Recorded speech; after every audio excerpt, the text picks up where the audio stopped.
WTF Nation Radio is in the house.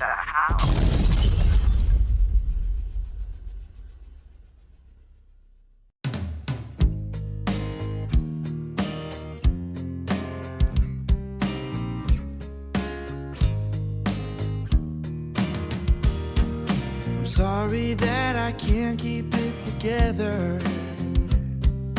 Maybe it's the trauma, or maybe it's the drugs.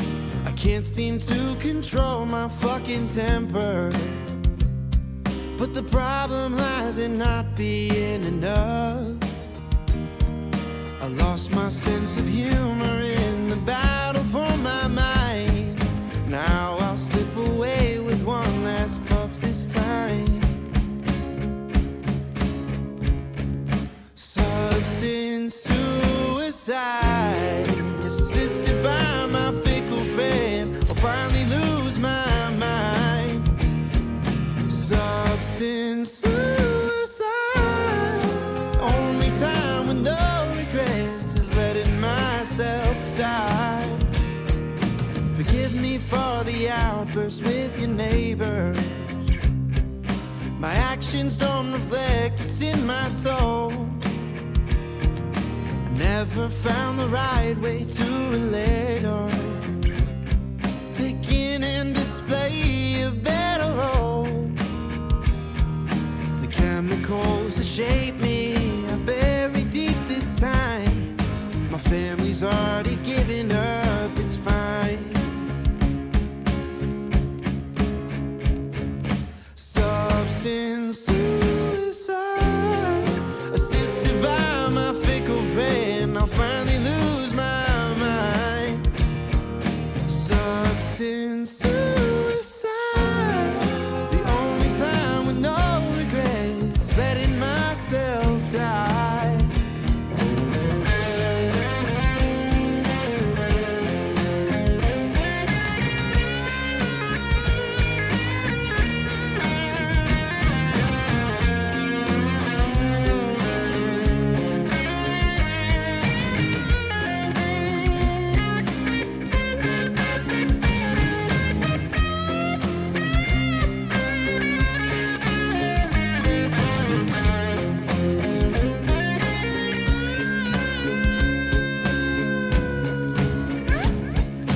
Substance suicide, assisted by my fickle friend. I'll finally lose my life. The substance suicide, the only time with no regrets is letting myself die. Is letting myself die.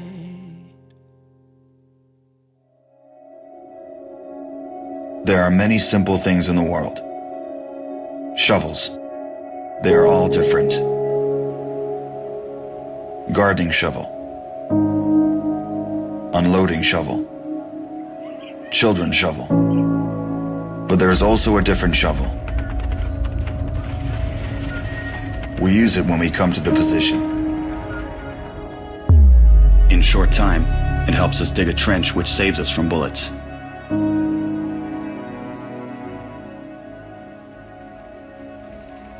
If a tank will pass over the trench, there is a high probability that it will not cause any harm to the soldier.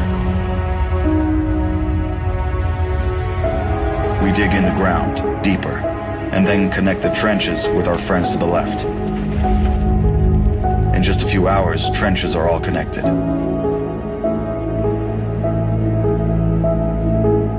When we do not have an axe, we can use a shovel to cut a loaf of bread.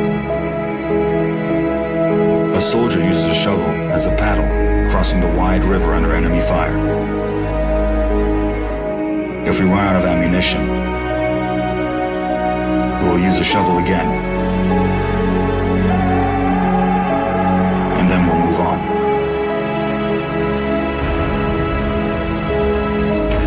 And when we get the order to stop, we'll take a shovel again and build around us an impregnable fortress.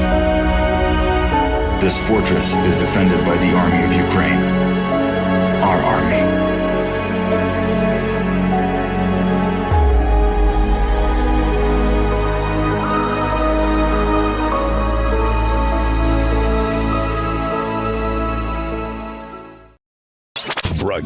Live from the basement of the Pentagon. This is WTF Nation Radio. I looked my woman in the eye sockets. I told her straight out. I just said it, man. I said it. I said, bitch, I'm the man of the house. Yeah, you said bitch, though. You called your wife a bitch. Yeah. This is a public service announcement from C.T. Fletcher. I will not contribute to the pussification of a nation. Get your punk ass out there and work for it, motherfucker. Let's roll.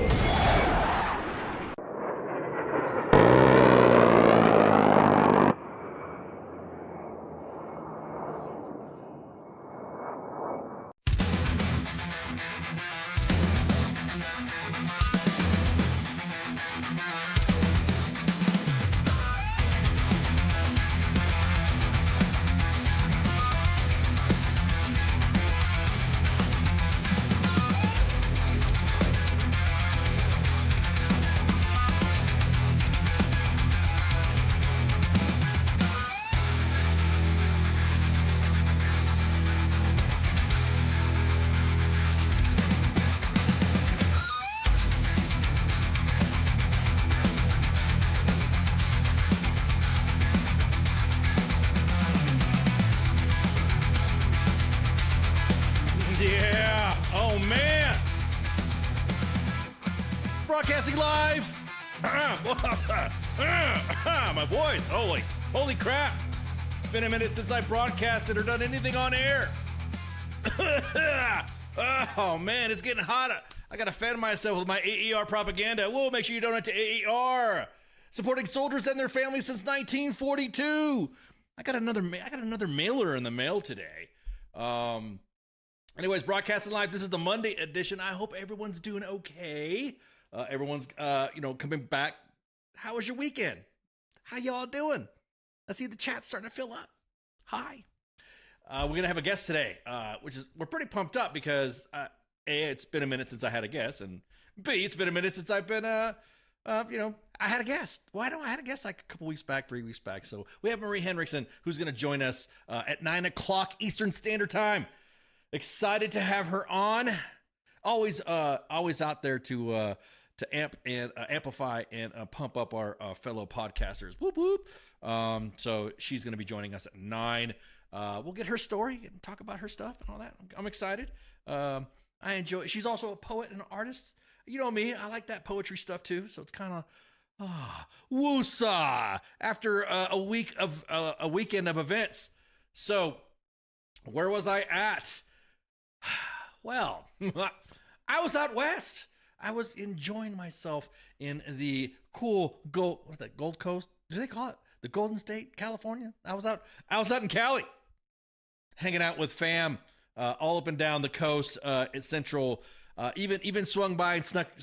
I just did a sneak, real quick sneak by. I didn't do any, nothing. I snuck by the National Training Center. I just want to sneak by. Swung by SoCal as well. Went up to Central Valley, Fresno, all that area up there, just hanging out with fam. Fam came to visit me, and I went to go visit fam. So it was a good time. 2 weeks I was out, and holy crap, the news cycle is going nuts. You guys are all aware that we have had well, not me, because I'm not from the Los Angeles area, but I do have family in the LA area that were affected by the Palisades fire. I think we talked about that before when the event was happening. So there was a heated electoral race that's still being handled or mitigated or voted, counted. Just kind of like what's up with that. It would seem that one candidate was second, and now that individual, Spencer Pratt, is down third. Everyone is talking about the possibles of conspiracy theories, and we already got the individuals in the chats, not in the chats, but on social media, posting the, oh no, this is a election still. Everybody, man, I would just say, being around that area and then saying what was happening on the larger sphere of the media surface. I'm about to say Spencer Pratt had a good argument. I really didn't see him voting or saying he was going to be a Republican or a Democrat. Didn't really catch that. What I did catch is the fact that he was highlighting and owning Karen Bass. I'm sorry, I'm just gonna say she did not look good in the eyes of Angelinos. Well, actually, Californians in themselves anyway. It's just kind of like, what the hell? It's crazy because in some of the areas that I mean, I didn't want to get in the mix because I was doing stuff with the family. I didn't want to jump in the political mix. Maybe I should or shouldn't have. I don't know. People were like, "Hey, man, you're down there. Get a picture of this." I'm like, I just drove by that. Now I did see that, but it's all up and down California. It's all you don't have to go very far from Los Angeles if you're in California, LA County, Ventura County, and go up the coast. You see that shit anyways. You see it's affected the entire state. However, it is more I don't want to say tolerated, but more amplified in LA. There was a moment where, hey, look at that, look at this. Oh, look, it was being highlighted. No, that's not true. And I'm like, I think we just drove by that. Man, we should have taken pics, or we should have enjoyed the. I don't want to say enjoyed the political friction of it. I just thought it was funny how everyone was just saying, this is not true. This is not true. If you're a Californian, aside from the fact that, oh my God, we're talking about the gas and shit, how much gas it was. I do drive a different multi-fueled vehicles in our family, and I did notice that diesel was like $7.31 or something like that. Again, didn't want to get in the mix because I was hanging out, I was reconnecting with my fam and doing some stuff there. You guys know that when my brother passed a couple years back, that we're still going through his effects. So kind of like reminiscing, kind of reconnecting, and going through some stuff like that. So I kind of didn't want to just jump into the additional. Oh well, here we go. Now he's going to be Pox. Nah, I didn't want to get involved in that mix because I wanted to be there for the family.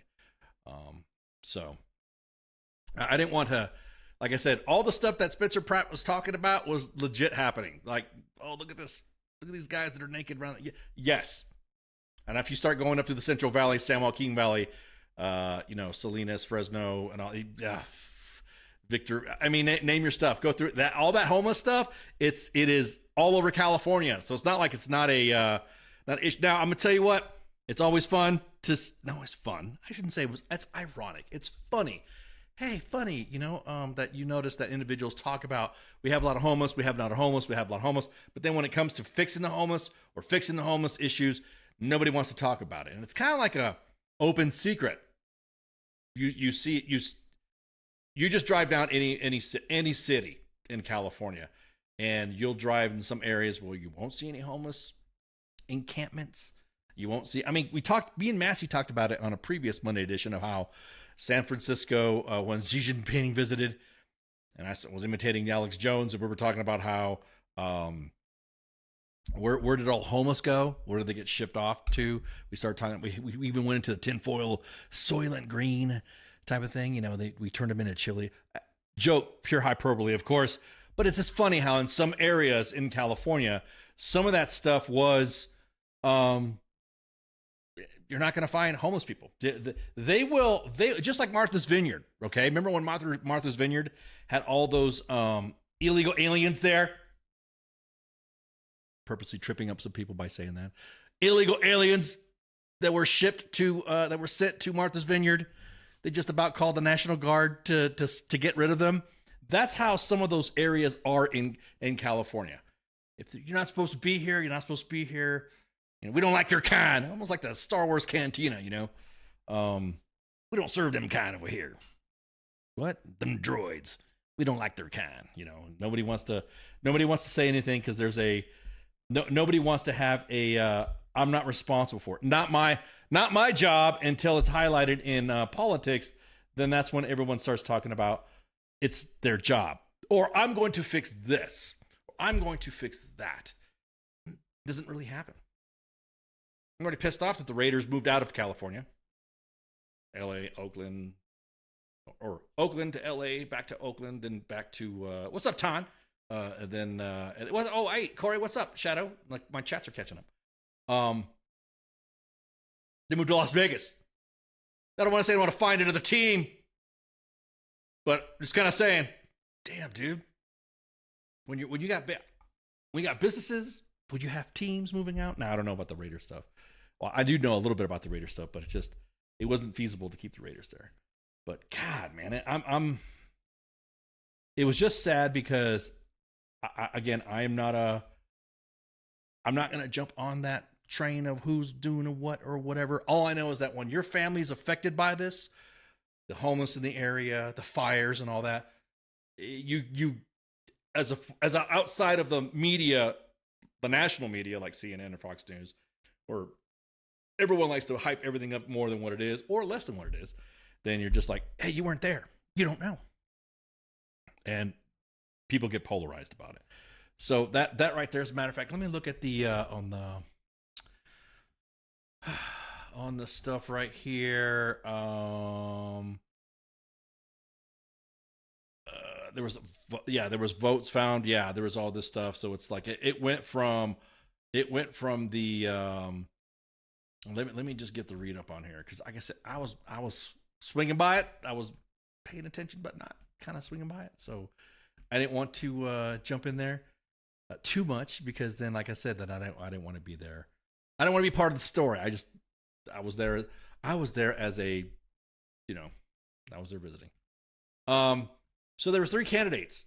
It was Karen Bass, Spencer Pratt, and I don't want to get this person's name wrong. I want to be correct in that. It was Nithya Rahman. I don't want to mispronounce it. Nithya Rahman was one of the other candidates that were running, and those 3 were obviously vying for the primary in LA. Well, what didn't happen was that. Well, what did happen was everyone was saying, "Oh, okay, here's the way the vote was happening.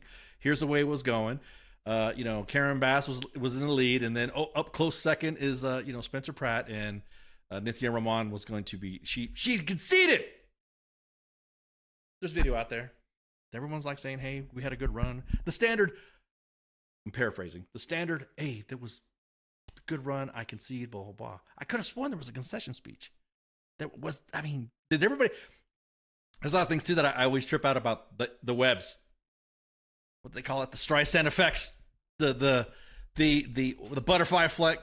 What you thought you saw, what you really saw, then all of a sudden no, whatever, and then you got to dig through internet archives to find it. Now she's knocked. Nithya Rahman has knocked out Spencer Pratt out of second place. So everyone asked me, "Hey, what would you do?" You're not voting. You're not voting California. Well, I would say probably there was a lot of people that weren't voting Californians either, but I don't want to feed that to Alex. Oh, I almost said it like Alex Jones. There's a lot of people there that are not from California that are voting. I would say it's safe to say that our voting shit, when it comes to that, talking again, family discussions were I loved it. It was great. Family discussions, we're talking about when the voting should happen. Should early voting happen? What about absentee voting? What about, mail-in voting? When does a voting day start when it's election day? Should it start at this time or not that time? A lot of heated stuff. So it wasn't heated. It was just what you should do. What would prevent that for mail-in ballots? How other countries and other states seem to be able to call, mostly countries that you would expect to be able to call an election, unless there is a straight proof. This is proof of vote tampering or election fraud. They were able to vote within a night. And the vote, okay, you're good. Yeah, that person's elected. Everyone's phone calls and all that. So it really was real. It was really crazy to see some of the stuff that was being posted in seeing California. Karen Bass is doing this and she's not doing that. And this what happens, and this is this. Spencer Pratt didn't do any of that. He mostly posted like real quick. He did some interviews. He had some individuals that were supporting him, that were AI creators that were posting some of the most crazy. The reason why I don't like AI is because they don't get it right. Some things about AI just doesn't look right. There's a certain sheen to media when AI is being used. You know what I mean? Or when you're like doing static graphics. I could tell when a graphic artist does something, and I could tell when someone AI slops something. especially when it comes to a poster or a graphic or a movie. I see that. I'm like, that doesn't look right. So we had a bunch of, I guess, memers, AI memers, post some of the most hilarious, some funny commercials. But I mean, aside from him going on, hey guys, I was about to say, if you're running for office, you'll feel free. WTF Moments has a WTF Nation Decides. WTF Nation Decides is where you have your, if you're a veteran or you're connected to the military or want to help veterans or something like that, we have had individuals that have run for office that have been on the Monday edition for the WTF Nation Decides segments. And I'm just about to say that, you know, we'll get your wares out there, and you know, we'll let you talk and we'll ask a couple questions and all that. But it's just always funny that I didn't really see anything from the veteran community other than the fact that there were some veterans that are from California that did talk about it and did highlight the fact that, hey, look, this is what's going on in California. Like I said, I was just tripping out at the gas prices. Oh, God, man. Seeing how much that was, and then seeing like almost $8 a gallon for diesel. $8 a gallon for diesel. It's already bad enough. The trucking industry there is already facing scrutiny. So, yeah, there was a lot of good on the street, Joe on the street stuff that Spencer Pratt did. Like I said, I didn't really see, and maybe you guys can correct me or drop a link where he said he was running for LA as as a Republican or as a Democrat, as a unaffiliated or whatever you want to call your classifications. Not like the military right now or the Department of War is, you know, giving you 15 different authorized Christian denominations, but very few other denominations. We're being speculative to see about how we're going to engage that for our sergeant's time coming up. That it just kind of like, so again, that's what I saw. Again, I didn't really poke around, didn't get too engaged in it. Didn't want to get really engaged in it, like I said, because I didn't want to get heated up. And then next thing you know, you'll see me at a rally, or you know, remove Karen Bass or whatever. I didn't want to get in that stuff, or vote Spencer Pratt. Didn't want to get involved in that. I was just driving by when there was somebody talking about a homeless situation or a spot where there are naked drug addicts. All I'm about to say is Hollywood Boulevard. It's lost its luster. It's lost what it looks like. In Hollywood, Hollywood, that Hollywood magic. So speaking of Hollywood, I guess our guys are out there doing they're checking out that new movie. What was it called? I think it's Pop Culture Warriors out there doing some stuff right quick. He's watching the non-disclosure day or undisclosure day or sign the NDA, what do they really call it? Hang on. Look, we talk about this again. I'm catching up to the news, so don't nobody, you know, don't get mad. Don't shoot the messenger. Can we say shoot the messenger without somebody getting mad now or getting this stuff like that? So Disclosure Day, it's this movie about aliens, and we're going to see about aliens and all that stuff. It's going to be by Steven Spielberg. You know, some of his movies that take on that twist, Close Encounters, E.T., War of the Worlds, that kind of gets like a little bit of a serious tone when Steven Spielberg is doing it. So right now the guys are watching. CQ asks, Pop Culture Warrior asks, would you want to know the truth? Would you want to know the truth? He'll be talking about that tomorrow on Pop Culture Warrior. About that, because I'm curious too. Would you want to know the truth? Would you want to know? I don't know if anybody would. I don't think anybody can handle it. Or, as somebody told me before I went on air, I think there's so much shit going on. I don't think anybody would be surprised. It would be like desensitized. Oh my God, what? We have this going on. We have this going on. We have Iran going on. We have, you know, this thing going on with the UFC fight on the White House. We have the DOW changing all these names for how many religions you can have. And we got, you know, some kid that got busted who voted, you know, he wanted to be part of ISIS to kill special forces guys and all that. And then now aliens. Would you be surprised? Or would you just be like, got a lot of things going on, man? So Oh, good question. Yeah. We could. I could go off stray there for a second, Jen. Apparently, there was something happened at the. Holly says ET can come to the cook. Fuck that. ET can come to the cookout.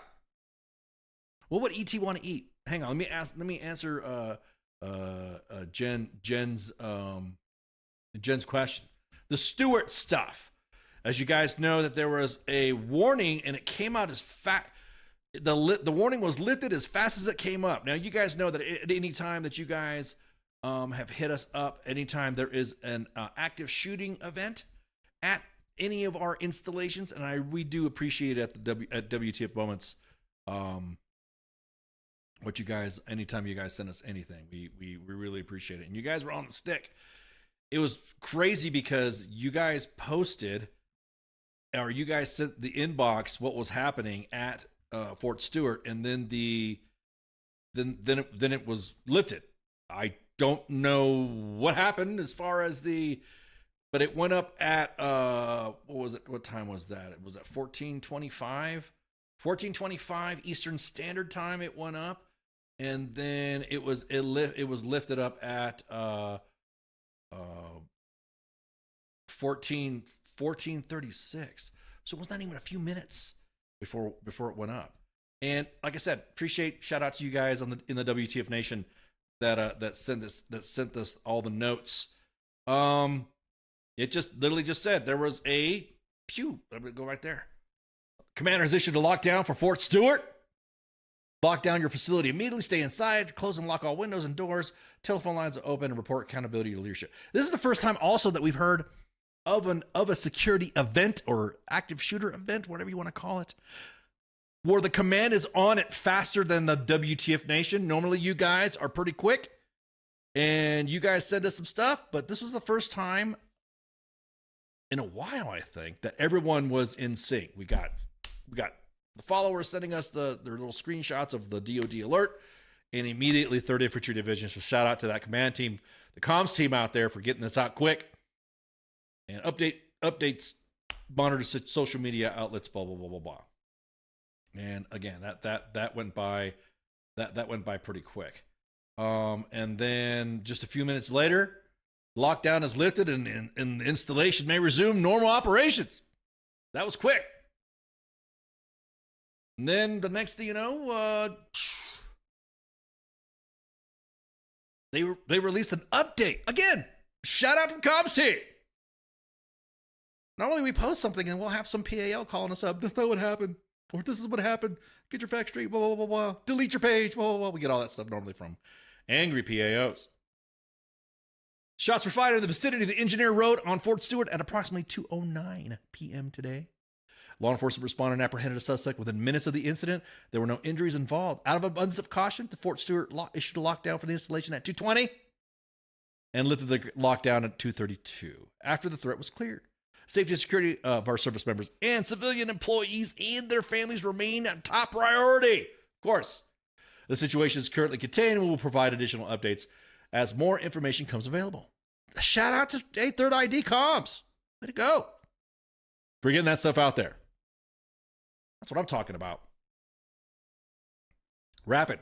There you go. So that is what happened with today's events on Fort Stewart. I hope that kind of gets the information out. Again, and when they put it out like that, we usually confirm, hey man, appreciate you getting us up. Or in some instances like this, we normally have commands reach out to get it. But you guys were everybody was on it. I would say followers are on it. No sooner than that, the 3rd ID set that out. No sooner than that, hey, is this true? Blah, blah, blah. Yep, everything's true. Blah, blah, blah. What's going on? We'll post an update. Shout out to the command for following through with the follow-up. They posted an update. Great stuff. Great stuff. Tan says they'll be looking for Chinese food open on Thanksgiving. Okay. Oh, we're talking about the ETs. Yeah, the ETs. Ask his seriously cousin about. Yeah, exactly. That's what I want to know. Ooh. That would be funny. That would be funny if. How do you think You know, and reportedly Steven Spielberg did say for his film, he said that there'll be changes of way people think about religion. Blah, blah, blah. I'm paraphrasing, of course. What would happen if all of a sudden a website came out that said, I don't know, humans, WTF moments. And this is where all the aliens are going to shitpost against us. And they're going to say, this is what happened. I'm glad that's a good question right there, Holly. Ask his conspiracy cousins at Area 51 or right pat. What if that happens? What if an alien shows up and says, "Hi, I'm an alien"? And everyone's like, "Oh, okay, yeah.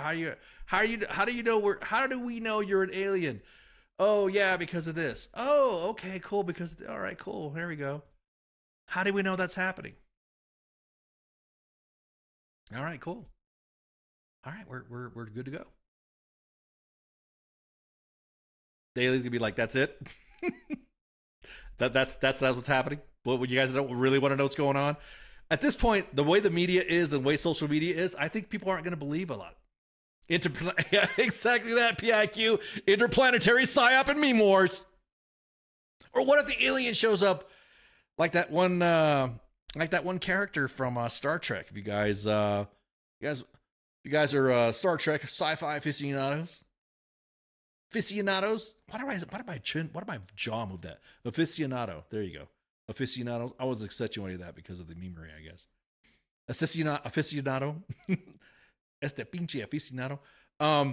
What if there's this one episode where Picard, the main character, the captain of the Enterprise D, meets this race that only speaks in parables and metaphors and stories.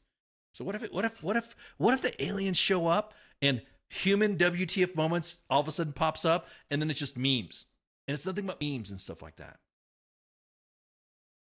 But would we believe the aliens? I know we were like totally getting off track here, but would we believe the aliens if the aliens came down and said, "That's not what happened. Here's what happened," and then they post receipts, or they post pictures, or they have the website. Oh, Brank. Lord. Ooh, that's a spicy post right there. Ooh, Lordy, the alien we know as Q. Like the Q from Star Trek or the Q from the memes? That's posting everything about Q. Right? Oh, man. Lord have mercy. What would happen? What would people say? Don't I believe this stuff? Why don't you want to believe this? Oh, yeah, well, you know. Imagine aliens. Whoa. Hang on. Okay. PIQ's throwing the questions. Let me read PIQ's comment. Imagine aliens solve racism and everyone is just racist to the aliens instead. Yeah. What I'm saying, what is the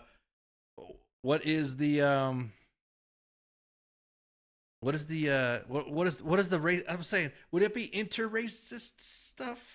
I mean, would it be like, how would you handle that? How would you exactly? How would you figure that out? How would you know? Aliens are like, how would you know? What if they solve racism? Like all of a sudden they come by and sprinkle some stuff or do some flashing lights. I know we're totally going off track here. And decide, hey, humans, you have been divided all too long. And all somebody else start speaking the same languages. Ooh, kind of like that pop culture, or kind of like that Disclosure Day. Man, all of a sudden people start speaking the same language and all that stuff. Again, not trying to. I don't want to mess up. I don't want to get all the religions mad at me because just because I'm talking about it. I know that's pretty heated. People get mad, but yeah. What would you exactly? Where would you take him to the cookout? I would take exactly. The Great Awakening is an actually alien psyop. Yeah. Oh man, that human is a solarist. Ton with that comment, or a Terran. Yeah, stupid Terrans. What if they're racist against us? Yeah. Stupid Terrans. All the Terrans want to do is do this. Those Orion guys and gals. I swear, I at this point, I don't really. I don't want to say I don't really care, but it's just at this point, show us this. All of us have had all these. I don't know these video Congress people coming out saying, "Oh, I have all this information. Scoop, I have this information. This information will come out." Nice. Sorry, I just saw somebody send. I just saw the watch count on Twitter. Nice. I had a comment. So what do you? I don't believe. As I'm saying, I don't believe nobody. Member of Congress comes out and has this scoop and wants to talk about this. We still haven't had the Epstein files, but now we're going to believe everything about the alien files.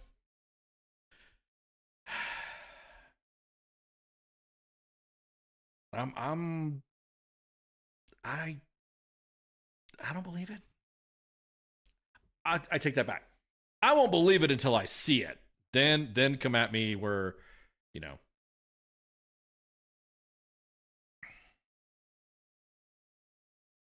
Persuasive Out says whistleblower fellows faking contact in ET programs for the 90th time, but we have to trust them after their emails planning out to get leaked. Yeah, we'd be sent. Yeah, exactly. We'd be a sandbox to the real ETs. That's what I'm saying. I think the ETs are like going to come over here and really like do something bad or spread some disease or do something, but only a certain amount of people will know about it, and the rest of us is we'll be aliens. Will talk to only a few of us people. But then again, that's where the conspiracy comes in. Everyone's first reaction: this is AI. All of this is AI. This is AI. This is AI. You have somebody from Congress, releasing a video of something. Oh yeah, this is true. I really have the scoop now.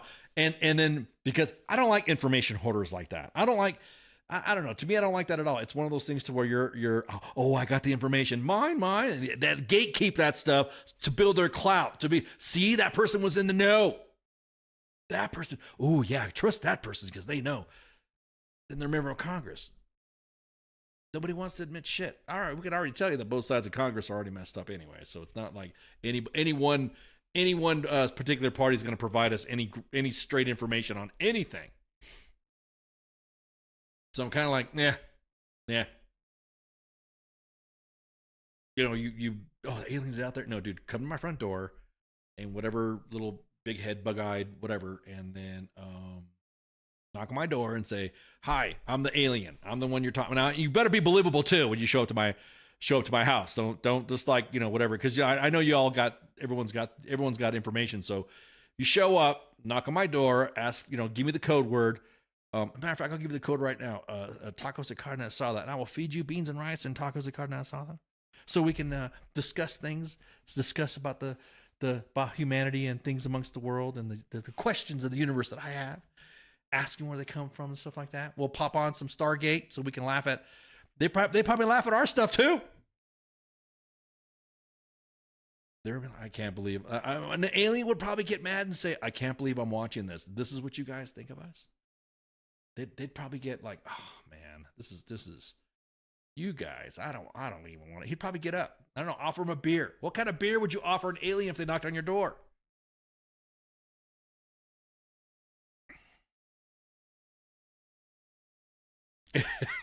It would be wild if they did show up sounding like Seth Rogen. That's right, Ton. Exactly. Yeah, exactly. What would you do? Would they give you I would sit down. Hey, I'd grab my Xbox controller. Do you know how to play GTA? Can you show me all the side quests? They always have these little dolls or something like that. They want you to find out what mission. I mean, what could you, I want to know. Show me, dude. Show me this stuff. I don't want to have somebody from Congress.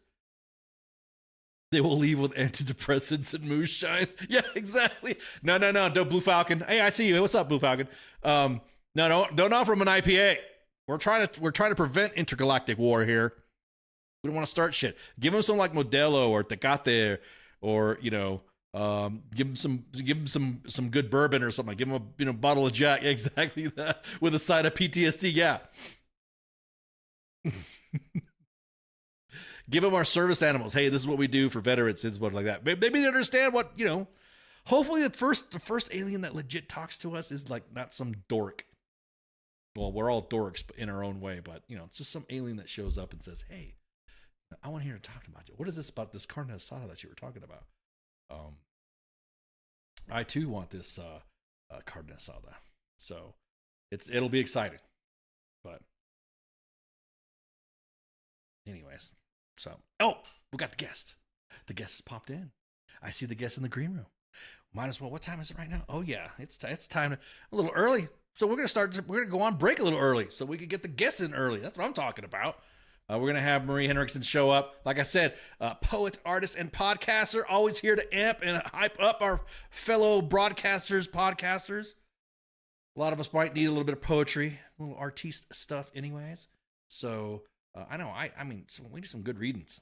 So, anyways, we're gonna take a break, and with that, I'll bring her into the mix. And so everyone, stay tuned and shots. WTF Nation Radio. WTF Nation Radio. Take it from me, Ice. You can't just float around space not caring about stuff forever. The voice of U.S. Army. WTF Moments. This is WTF Nation Radio. Shit in the bag, Pogue. WTF Nation Radio. WTF Nation Radio.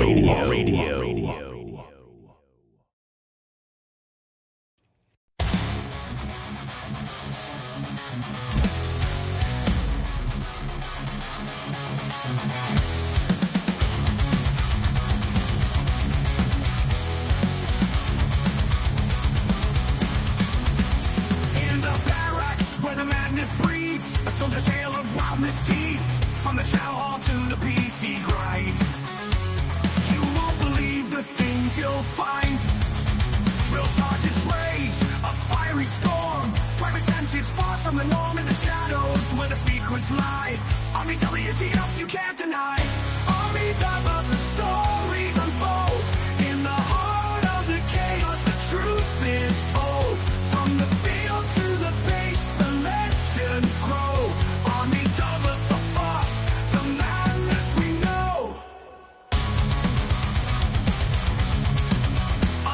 Stuck in the mud so deep, and then that rain, no time for sleep. In Marie straight like gold in hand. The strangest sights in this foreign land. Drill sergeant's rage, a fiery storm. Private antics far from the norm in the shadows where the secrets lie. Army WTF you can't deny. Army of the stories unfold. In the heart of the chaos the truth is told. From the field to the base the legends grow. Army of the force, the madness we know.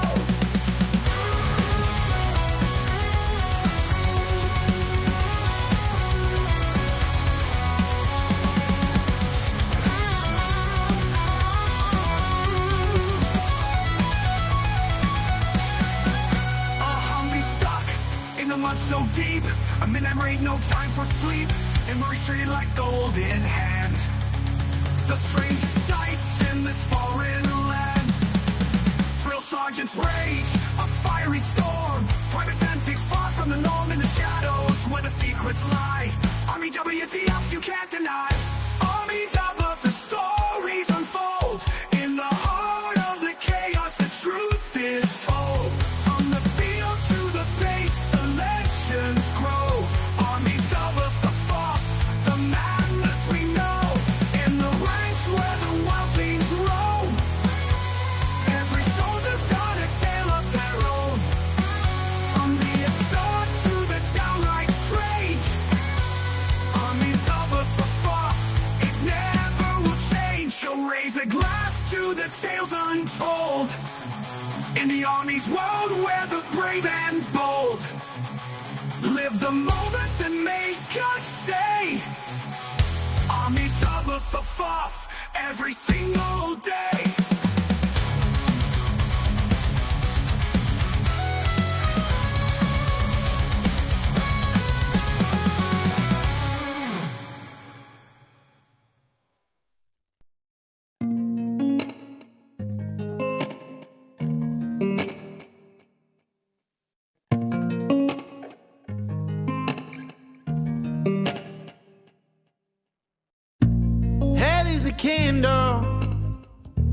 a big fireplace.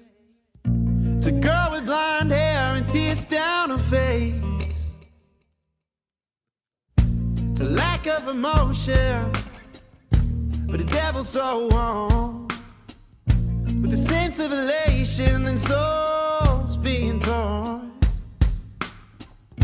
Thought she was the problem, but I came to find that the thorns and the horns had always been mine.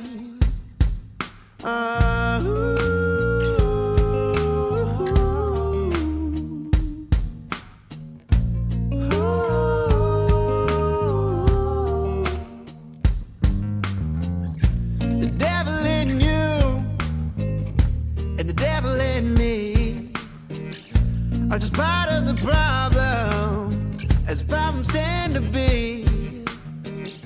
You don't need to explain, we can both feel the pain.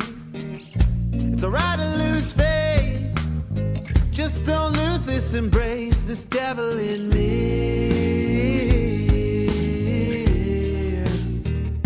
This devil in me.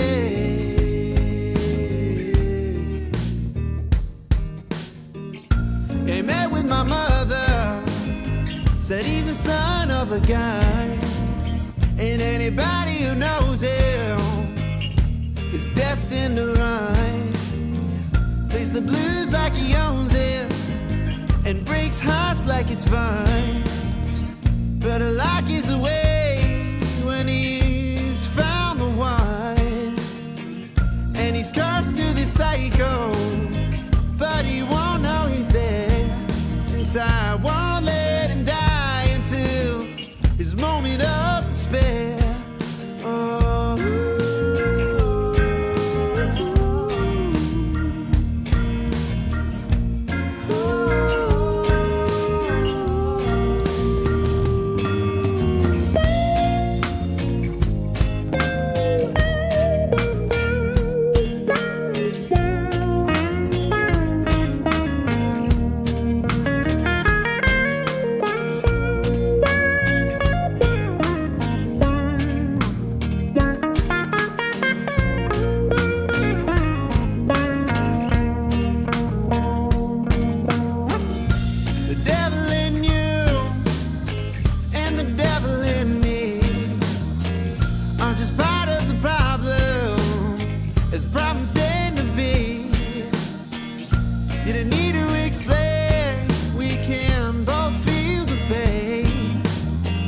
It's alright to lose faith, just don't lose this embrace, this devil in me.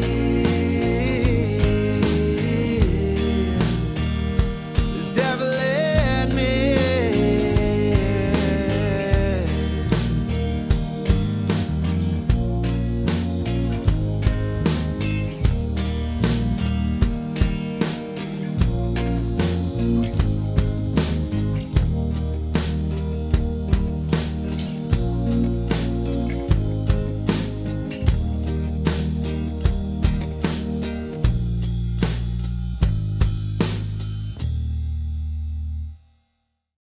I am here determined to stop this future atrocity. This station is now the ultimate power in the universe. I suggest we use it. The voice of U.S. Army, WTF Moments. This is WTF Nation Radio. I find your lack of faith disturbing. Everything stated on WTF Nation Radio is to be considered the opinion of the person that stated it, and not an official representation of WTF Nation Radio or U.S. Army WTF Moments. Price does not include tax, title, or license. Some assembly required. Each item sold separately. Batteries not included. Objects in mirror are closer than they appear. If conditions persist, contact a physician. Individual results may vary. Keep out of the reach of children. Avoid prolonged exposure to direct sunlight. Keep in a cool, dark place. And please enjoy the show. Shots.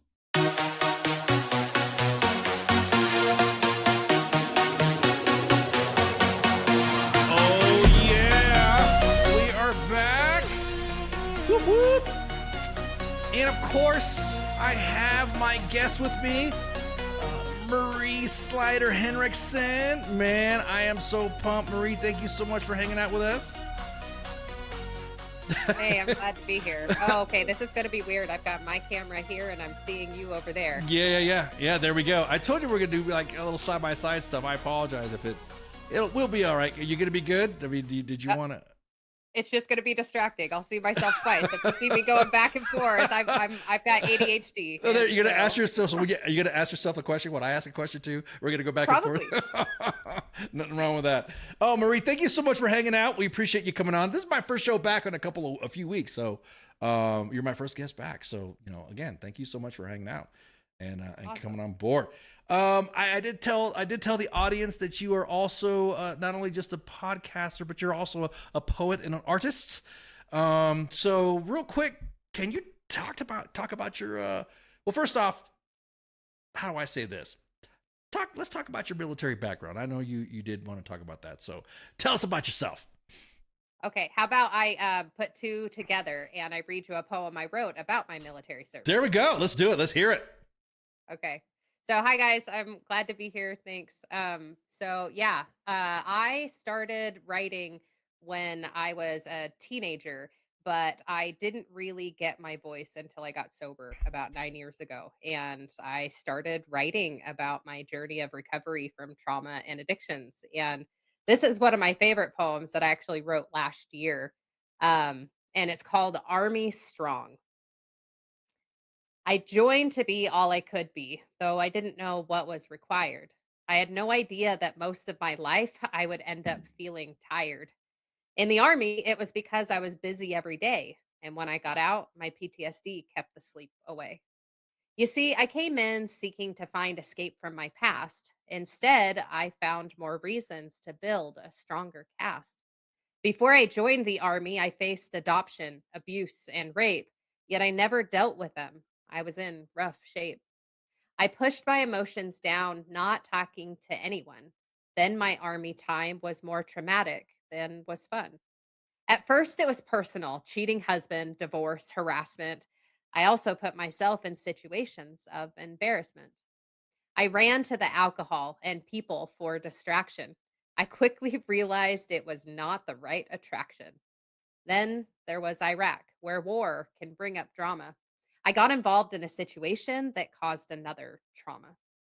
Then there were the bodies and blood I was to face. A little boy shot for being in the wrong place.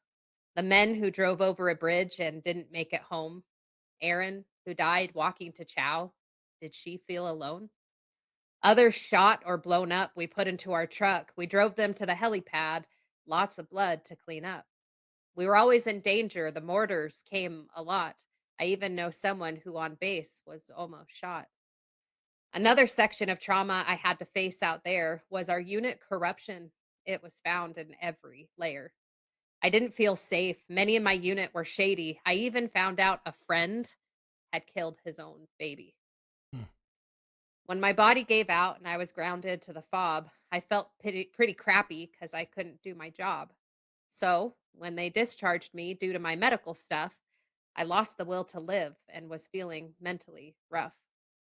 The addictions then got work. I was stuck for many years. Most of my memories are covered in my tears. I know that there were good times, yet they didn't weigh as much, at least not until I received a spiritual touch. It took me getting sober to see both sides of things. I could see my service now from above as if with wings. Sometimes when I think of the experiences I had, I get lost in my emotions. I feel shame or mad or sad. The truth is that I know God watched me all along. I know what I experienced in the army made me strong. The physical muscles came and went within their time. The lessons I learned while I was in were new muscles that were mine. The military taught me how I can endure, suffer through hard things without walking out the door. I experienced fun times, traveling a lot. I learned to talk to others and personalities to spot. Reading between the lines is an ability I learned. Many scars and bruises I also rightfully earned. They remind me that I really pushed myself beyond where I thought I could go. Boy, was I wrong. My limits were only perceived by a closed minded me. I got through my hardest days. I now can see that even though I wanted to give up pretty often, God gave me strength and my ego he did soften. One of the best learned lessons was camaraderie. We can't face this world alone. We need community. I always thought I was army strong, though my definition has changed. I thought it meant fighting alone, yet my thoughts have rearranged. I have learned to gain hope through humility. Asking for help from others is true resiliency.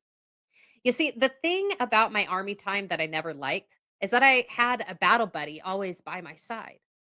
I try to take this practice through my daily life, for when we lift each other, we can get through much more strife. When I tried to fight my battles in my head alone, I got lost in darkness and couldn't see the light that shone. It took reaching out to others to find a different way. I learned how to keep those demons at bay. I had to get help to process, not just push them down. I learned how to smile and not just frown. As I continue healing, I'll keep reaching out my hand so when the next person falls, I can lift them from the sand. One day soon, this long war of life will be done. For now, to be army strong, we must be an army of one. Mm. Damn, dude, why'd you come on in here and get my feels and stuff? Oh man, that is, well, obviously that's poetry. That is very a poet. That is a resounding narration that you would hear in like in a documentary or a movie about, you know, you watch any of the global war and terror movies and stuff like that about something happening to a soldier or a soldier dealing with PTSD and stuff like that. That would be, I'm picturing in my head as you're talking about all the stuff that's happening. I mean, we are U.S. Army WTF moments, and some of the stuff that you bring up, like legit, we read and see. But that, oh man, Marie Slider Henriksen, of course, you know, I give you that was awesome. That right there, man. That oh my gosh, that was powerful, man. Thank you. When you write, or when it comes to you like that, when it comes to poetry, how does it come? You know what I mean? How does it hit you? I mean, I know some people in filmmaking and script writing or story writing, they have their own little way of how did that hit you? Like how it just there it is, and then you just start writing, or I mean, can you explain that? So every poem that I write is different. You know, like I said, learned how to write. I had this teacher, Greg Park. He was just an amazing teacher in high school, and he just told me once, he's like, I don't care what you write, just write. Mhm. And I kind of took that, and for years, I only wrote a little bit here and there. And then when I was in the military, I wrote some music and wrote some songs. But then with my addictions, I just got distracted and Mhm. I just lost my voice, Mm. you know? And when I got sober and I started writing, sometimes the poem just comes to me like all in one sitting. Like Right. I can sit there for like 2 hours Right. and get a poem down. Sometimes it's short, but a lot of my poems tend to be really long, and they start usually because I'm having a really difficult time with Mhm. something. Mhm. And I start writing about the pain. And sometimes that's all I get through in that Right. moment. And I just spend a couple hours just writing about the pain.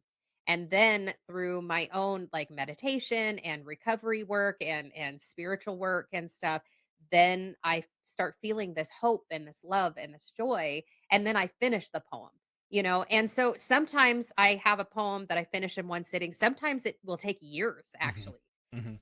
Like I've picked up a poem that I didn't touch for 6 years and then finished the poem. And Mhm. and sometimes, like right now, I'm in the middle of writing. I think I've got about 10 poems. I just published a book last year, and then I have another one that I'm working on, and I've got about 30 poems that are finished Oh for wow. that. And then I have like about 10 to 15 poems that I'm in the middle of writing. And so some days I'll write just a couple stanzas, and other days I'll write, for hours. So it just every poem is different. Did did that? How did this one hit you? That you just, I mean, what? So my my dad passed away last year. So sorry. So sorry. And he was the only one in my family besides my grandpa that died when I was 9, and my other grandpa that I never met, that was in the military. And when my dad died, I really started processing through some different things. But like we used to talk about being in the military, and then September was the anniversary of two of my friends that died by suicide back in 2020. Mhm. And that month, I was just having a really hard time and thinking about my military service and thinking about the people that I love who served that are gone now. And I also had been invited to share my story. I had started podcasting, months before, sharing my story. Mhm. Um, but I also got invited to do a Veterans Day um, conversation on the Misfit Nation. Mhm. And so with all of this, it just really got me thinking about my military service. And I was like, I don't have anything. I haven't written my military story. Mhm. And so it originally just started with me just wanting to write my military story. Mhm. And then it turned into this poem and it just went hours and hours and multiple days of just me crying, Mhm. just crying because this stuff still hits me sometimes, Mhm. and I never know when it's gonna hit me, Oh, I know. and writing is something that just really helps me process, and so it was just very cathartic as I was mourning my friends and, as I was thinking about Veterans Day and thinking about the deployment and my dad, and it was just a few days of just mourning and grieving and then recognizing the journey that the military gave me because I also really struggle. Part of this was also me trying to find gratitude for for the military for destroying my body Mhm. too because I was recently diagnosed with a genetic condition that they believe was worsened by my military experience, Mm. by the physical strain, by the toxic exposure, Mhm. and so trying to process through because there's been a lot of anger and resentments that I have towards the military because they medically discharged me. Mhm. I had been in for about 5 years, a little under 5 years when I was deployed. And after 8 months of being in Iraq, I went home on leave and my hips gave out. Mm. And when I got back to Iraq, they were like, yeah, you're grounded to the fob. And when I got back, it was the last year and a half I was in was a medical discharge. And so that just kind of exasperated a lot of my own traumas from childhood and belief that my body's my worth and anyways, a long stint with addictions and stuff, and I blamed the military for a lot of my physical problems. And, I wasn't really considering, the genetics or Of my course. choices with the drugs and alcohol or Right. my food addiction that got me up to 250 pounds, which Right. also, hurt my body. And so as I was writing that poem, it was also me looking for the positives in the military because as an addict alcoholic, most of my memories of the military were clouded by tears and alcohol. Like I didn't even know that I was an alcoholic. I thought I was just having fun. Mhm. But, it just anyways, so there's just a lot of negative experiences that I remember a lot. And so that poem just helped me find some of the positives with it. No, that's a lot of individuals are already in the comments. They're giving you the clap and the it was a great read. Um, Now for your service, how you said you served, you just didn't really hit 10 years yet. So what did you do in the military? So I joined right out of high school. In fact, it was the day before I graduated is when I swore in and I Mhm. made them announce me as Private Marie Slider at the graduation. Yeah. And so then I trained in South Carolina and in Texas as a medic. And then I got stationed out in Germany. Mhm. And I was in Germany for a couple of years. It was basically a civilian job in a military uniform. I worked Mhm. at the health clinic there, and What unit were you assigned to in Germany? uh, USAHC Grafenwehr. I can't remember. Oh, so you were actually, yeah, okay, got it. So you were assigned to the clinic itself. You were, yes. Yeah, gotcha. Yeah. Okay. Yeah, got it. Yeah, I know in Germany, you're either in Nonstuhl, you're in a clinic, or you're in 1st Armored Division or 3rd Infantry Division or 1st ID. Yeah. So, okay, I'm sorry. Yeah. Continue. No, it's okay. Yeah. So I worked at the AIDS, or I got to call it, there's a difference between an aid station and a health clinic. This was a complete and utter health clinic, civilian, we had the local nationals coming in. We were doing, children, children exams, hysterectomies, vasectomies, we did women exams, we had the spouses, we had everybody coming in, and we also I was in Grafenwehr. And so that was like the hub where people come to train. And so we had a lot of different units that would come, especially like National Guard and reserve units that would come to train. Yep. We had 2 bases that were like really close together, and in between were these huge, huge ranges. And so, yeah, we just had a lot of people that came out there. And so that was what I did there. And it was just the whole time working at the health clinic. And so I had a lot of time to party. I had a lot of time to get in trouble, and got married and divorced.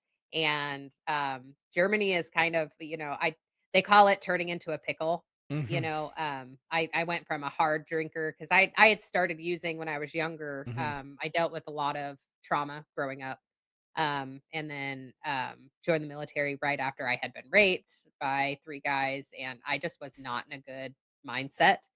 And so my whole goal was drinking and partying and, acting out. But I did a lot of traveling, and that was fun, and I really enjoyed it. But it was just partying out there and traumatizing myself a little bit more. And I was very, when I went through my divorce, I was very, very promiscuous, and I just didn't care about myself. I had no worth. And it wasn't really like I was in the military, because you had your weekends off, and we didn't go to field training exercises and stuff like that. We would get a crap ton of 4-day weekends. And I ended up getting in trouble at one point because I was showing up to formations drunk or not at all. Or I was found in the officers' quarters multiple times, drunk, wandering around. It's crazy that in Germany, like you were saying, they have so many 4-day weekends in Germany. I had a ton of leave when I left there.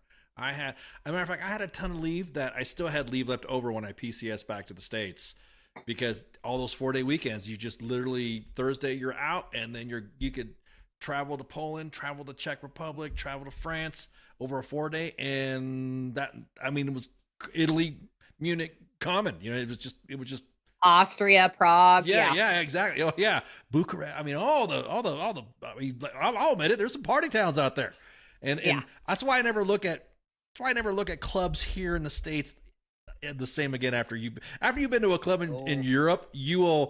Everything sucks in the States when you've got 6 floors of dance floors, different music. Exactly. Yeah. You don't look at clubs the same. You try to explain it to individuals, and nobody believes you. It's almost like the Epstein Files and freaking Aliens. Nobody believes you until no. You got to experience. You got to go to Europe and experience that stuff. Yeah, I want to go back sober at some point. I would like to experience it sober, because I thought I was having fun, but I didn't know how alcoholic I was, and I didn't know how miserable I was. Like, I never faced any of my trauma from childhood, and I just thought running away to the military would make it better, and that just made me an adult child. I'm now I can legally drink and shoot a gun. Yeah. Well, the drinking age in Europe is 18. Period. That was well, it was 16. It was 16. No, that's what they told me. All right. Anyway, so technically, on the military side of the house, yes, it's 18. But in Germany specific, yes, it's 16. I think it's like 16 with parents' permission, 18 they don't care, whatever. Yeah, but anyway, there's no 21 below. So you got Joe that shows up there, and all of a sudden he has the bounty of anything that they can drink, and I don't know. It just seems like the alcohol over there is a little bit different than ours here. I can't drink a beer here. This is a Hefeweizen to me is better than than drinking that. A real one, not the ones that you get in the class 6. But So you did your time that you said you deployed to Iraq as well. So where did you? Yeah. How did? So after Germany, I ended up getting stationed out in Washington State, Fort Lewis. Mm. And as soon as I got there, they're like, "Hey, get ready. You're going to be deployed." So it was, completely 100% different. And so Right. they sent me out to California to the MTC Yep. or Yep. NTC. NTC National Training Yep. Center.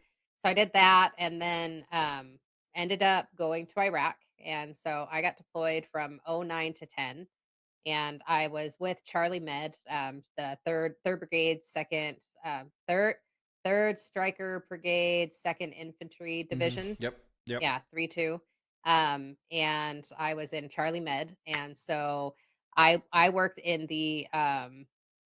You'll also have to forgive me. So I've got memory and cognition issues, and so sometimes it takes me a minute. We're good. Yeah. Um, I evac. I Yeah. worked evac. Yeah. And so the first 4 months I was there was I would help out with inside a little bit, but for the most part we went on missions with other units to go out and be their medic or be their driver sometimes, and we would, when we were working, we called it ready up, Yep. which was kind of like ambulance Yep. on Yep. on the fob. Yep. And so we would wait in our little house that we called Bohica. Yep. Yeah, yeah. Yep. And so Bohica, for those that don't know, means bend over, here it comes again. That's what Yeah. Bohica means. So anytime you get a crappy tasking or you get a short notice tasking or just an overall suck mission, Bohica means bend over, here it comes again. That's the standard, know. So everyone's like, in case anybody in the Yeah. chat's like, what's that mean?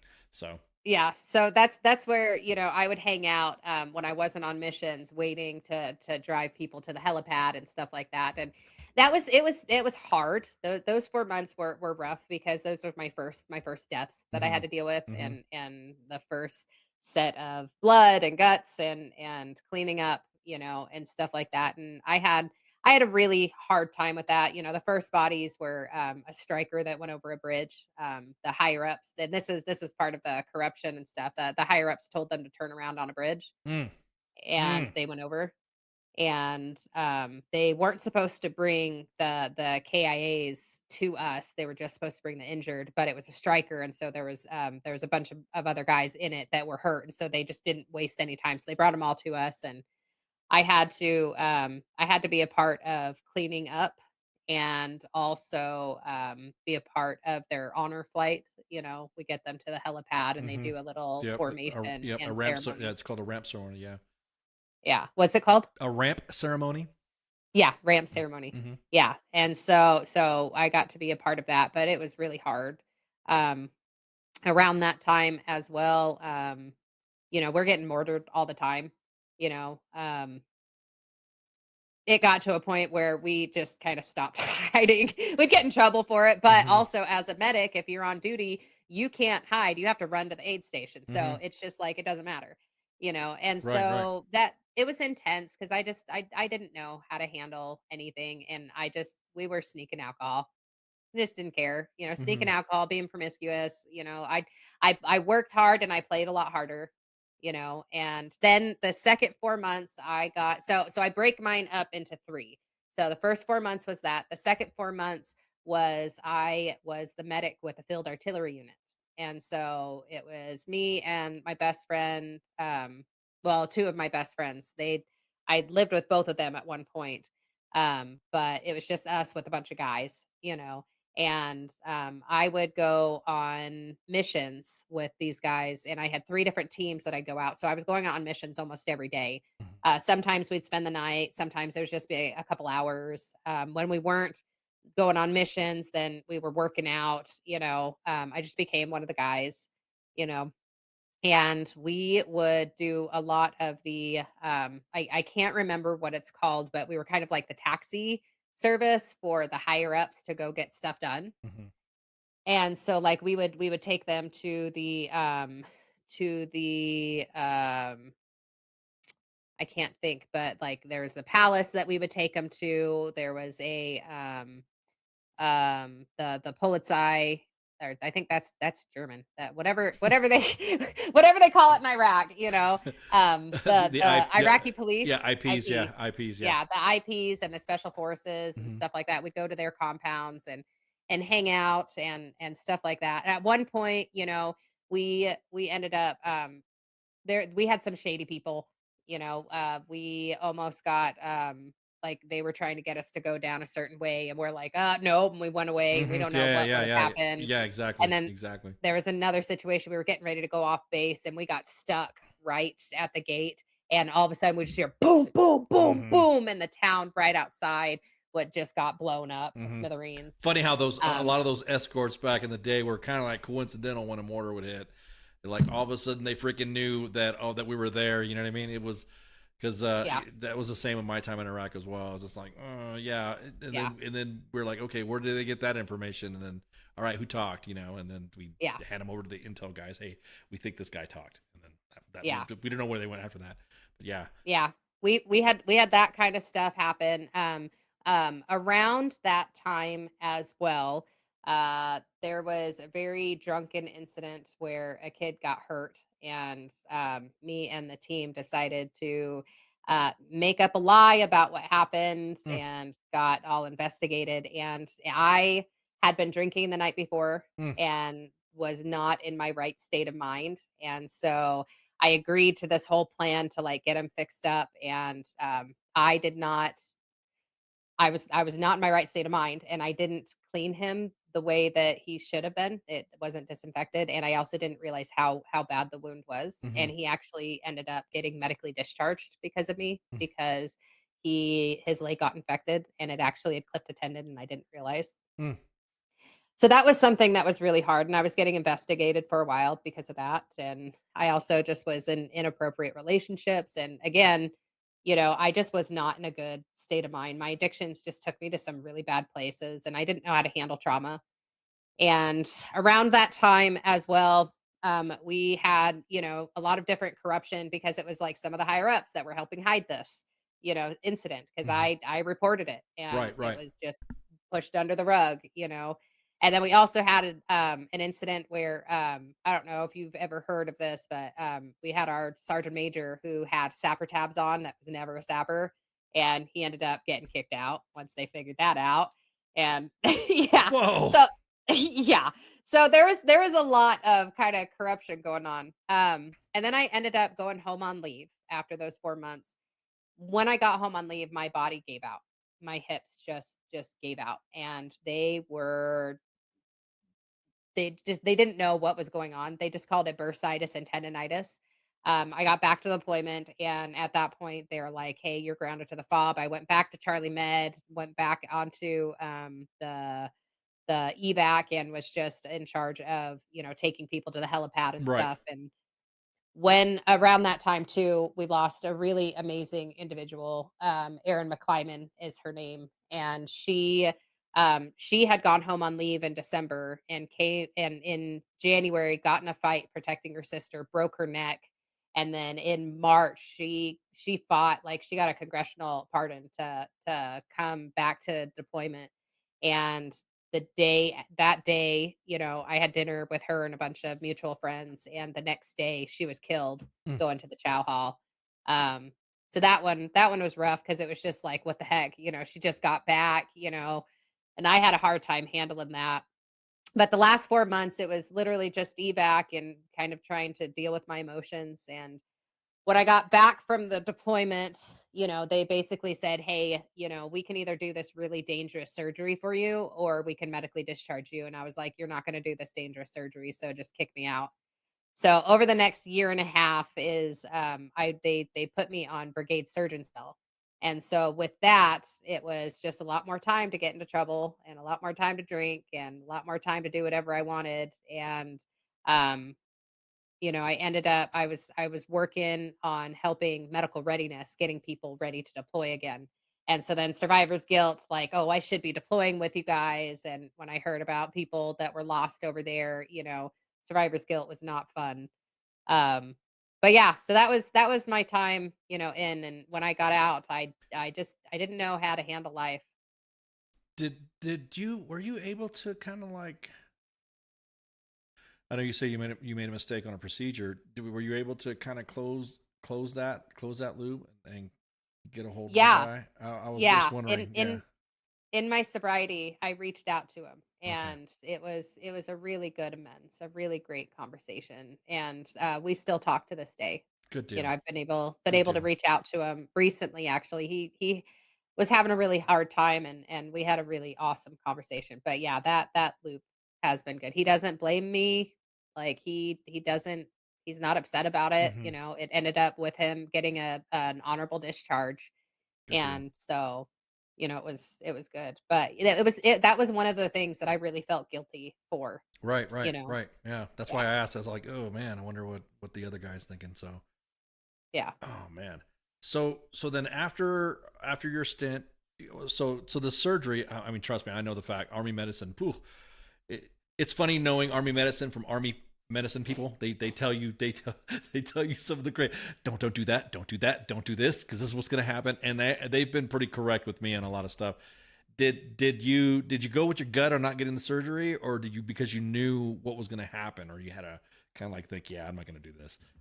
So I kind of went with my gut, and I'm glad that I did. So they what they wanted to do is they said that I just had bursitis and tendonitis, and they wanted to cut a square out of my hip bone to let the bursa relax out of it. And I'm like, you are not going to do that because that messes with the stability, Mm-hmm. And they're like, well, if you don't do that, because bursitis is something that comes and goes. Right, But right. with how bad it was, I couldn't do my job. And so they're like, if you want to do your job, this is what you have to do. And I was like, no, you're not going to do that. And so I'm really glad that I didn't do it. And actually, I'll kind of fast forward. So for many, many years, I didn't really know how to handle life. And again, in my addictions and stuff like that. When I got sober, I really started dealing with a lot of mental health stuff. Okay. But also, I realized that my physical body was actually getting worse and that I had been self medicating with the pain meds, with the weed, with the alcohol. Mm-hmm. I was just self-medicating, and I wasn't facing my physical stuff. I wasn't facing my emotional stuff. And so when I got sober, I lost my shit. Mm-hmm. And in my sobriety, most recently this last December, and this is a story that I'll get into in a little while. Okay. But most, you know, I've been to the psych unit 3 times, Mm-hmm. most recently this last December. And I've been to the psych unit. They originally had diagnosed me borderline with bipolar and PTSD. They put me on meds for about 5 years. During those 5 years, I was able to kind of like calm down and work through some of my stuff, but I also got huge into my food addiction and got up to 250 pounds. And there was just a whole lot that was going on with my mind and with my body. And when I finally had like calmed down enough to do my trauma therapy and finally get through some of those layers, they're like, I started having memory and cognition issues, and I'm still kind of struggling from that. And this was back in 22. And as I was doing, and I promise this is all connected. All right. So I was No having problem. No these problem. yeah, No so I problem. was having these cognitive processing issues and memory issues, and they're like, "Oh shit, like you're not bipolar. Like you don't have a chemical issue. Yours is all emotional." And so like my chemicals had been messed up because of all of the substances I was putting in my body and because of the mental health stuff. But once I was actually able to process through, my chemicals went back to normal, and Mm. so then the meds stopped working. So Mm. during this time, I had lost 50 pounds, and I end up going to the psych unit again, December of 22. January of 23, I also decide I'm like, I'm already uncomfortable. They started detoxing me off of all 5 of my medications. At once? Yes, Oh, in 2 weeks. oh my God. Yeah, it was miserable. And so they were detoxing me. I'm like, I'm already uncomfortable, Right. I decided to get a breast reduction because I was very top heavy. And especially when I had the weight, I was very top heavy. And so I decided to get that. Well, now that I'm 50 pounds down, I have a smaller top, my body doesn't know what to do with itself. And it just starts moving more than it's supposed to. And it starts tearing apart my hips. So my hips originally were, they were swollen off and on for Right. years, Right. but then they just kind of started tearing apart. And found out that I needed to get bilateral hip replacements. Oh my God. While I was getting evaluated for the hip replacements, I find out that I actually have a genetic condition that's called hypermobile Ehlers-Danlos syndrome. And what that is my body makes a defective collagen. And it's something that I was born with, but it was triggered slash made worse by the military and toxic exposure and all of that stuff. Mhm. And so as I was learning all that, I'm glad that I didn't get that surgery because it would have worsened things Right, even right. more Right, right. faster. Exactly. And so since then, I ended up staying at a care facility for 8 months where they gave my 2 hip replacements. But I wasn't healing the way that they needed to, and they started realizing, "Oh, crap, like, you have arthritis in your SI joints. You have degenerative disc I disease. was about to say, You yeah. have" yeah, "you have, your knees, ankles, and feet all collapse inwards." And so I have, like, all of these other things going on, and then everything's not healing right either because I also find out I've got a uterine prolapse and a bladder prolapse, and, like, my whole body is just tearing apart. And now at this point too, I had lost the other 50 pounds, but I got stuck in bulimia for a little while. And so that's tearing apart the insides Right. on top of everything, you know? And so I'm struggling with all of this stuff. And so now, here it is, you know, um, that was 22 to or 2023 to 24, and over the last couple of years has been really kind of addressing the physical stuff. Like just in March, I had a hysterectomy, you know and with that they did a bladder prolapse repair on top of it, and now I had my hips replaced. Well, now I have to wear knee, ankle, and foot orthotics on a regular basis. So I've got braces that go from, it's a metal plate in my shoe, and then the brace goes all the way up above my knees, and I have to wear those on a regular basis. And I'm supposed to wear a wrist brace because I've got issues with my wrist. I'm supposed to wear a waist brace because I've got issues with my waist. Like, my whole body is God. degenerating. Yeah. Yeah, Oh. yeah. Oh. And like I'm already in talks with the and this is one of there's many layers that Right, that I've right, been right. processing through. But like one of the layers is that I'm already in talks with the VA about getting a wheelchair for my bad days. You know, How do I you already how do you feel? I mean, do you feel you need a wheelchair? Do you feel like you need to I was just a couple of questions popped in my head about, do you feel mobile? Do you feel are you having a different diet with your weight loss, or was it because of all the meds and everything? I'm just kind of curious. So it's everything. It's Okay, all of the okay, above. that's what I thought. And so like I have my really good days. Mhm. I have my good days, and I can go out and be out for a couple hours and I'm Mhm. fine. But throughout the day, and you'll notice during this conversation, you'll notice as well, like I'm gonna start getting smaller and smaller. I start crumpling, because I see. I just I see you moving and adjusting your yes. body. Yeah, I see that. Yes. Yeah, Physically, I am in constant pain yeah, always. yeah. Oh And man, and I my bet. my body kind of collapses inwards because I don't have very good internal stabilizers. And so especially when I'm walking, gravity hits me about 3 times harder than a normal person. Hmm. And so it's like when I'm up and walking, I just start kind of crumpling inwards. And Right. and we're working on building muscles here to like keep me up and building muscles back, because what Right. happens is some like a rubber band that gets overstretched and it can't go back. That's what happens to some of my connective tissues, internally and externally. And so some of my connective tissues are so stretched out that I have to build the muscles to, because and then other places it's really tight and I have to use muscles to overcompensate. But there are most days I'm okay. But like when I go to the airport, I have to use a wheelchair already, Yeah. you know and I did this event, a few weeks back, and it was something, there was a guy there that was selling that was he provides wheelchairs for like the VA or other, programs. and he had this wheelchair, and he's like, I was like, yeah, one day I'm going to be in one of those. And I was thinking, like farther down the road. And he's like, well, do you want to try it? And I tried it. He's like, yeah, go around the event and hang out. For those next couple hours, like I cried. I cried because I wasn't consistently looking for somewhere to sit. I wasn't consistently feeling like I was being dragged down. Mm-hmm.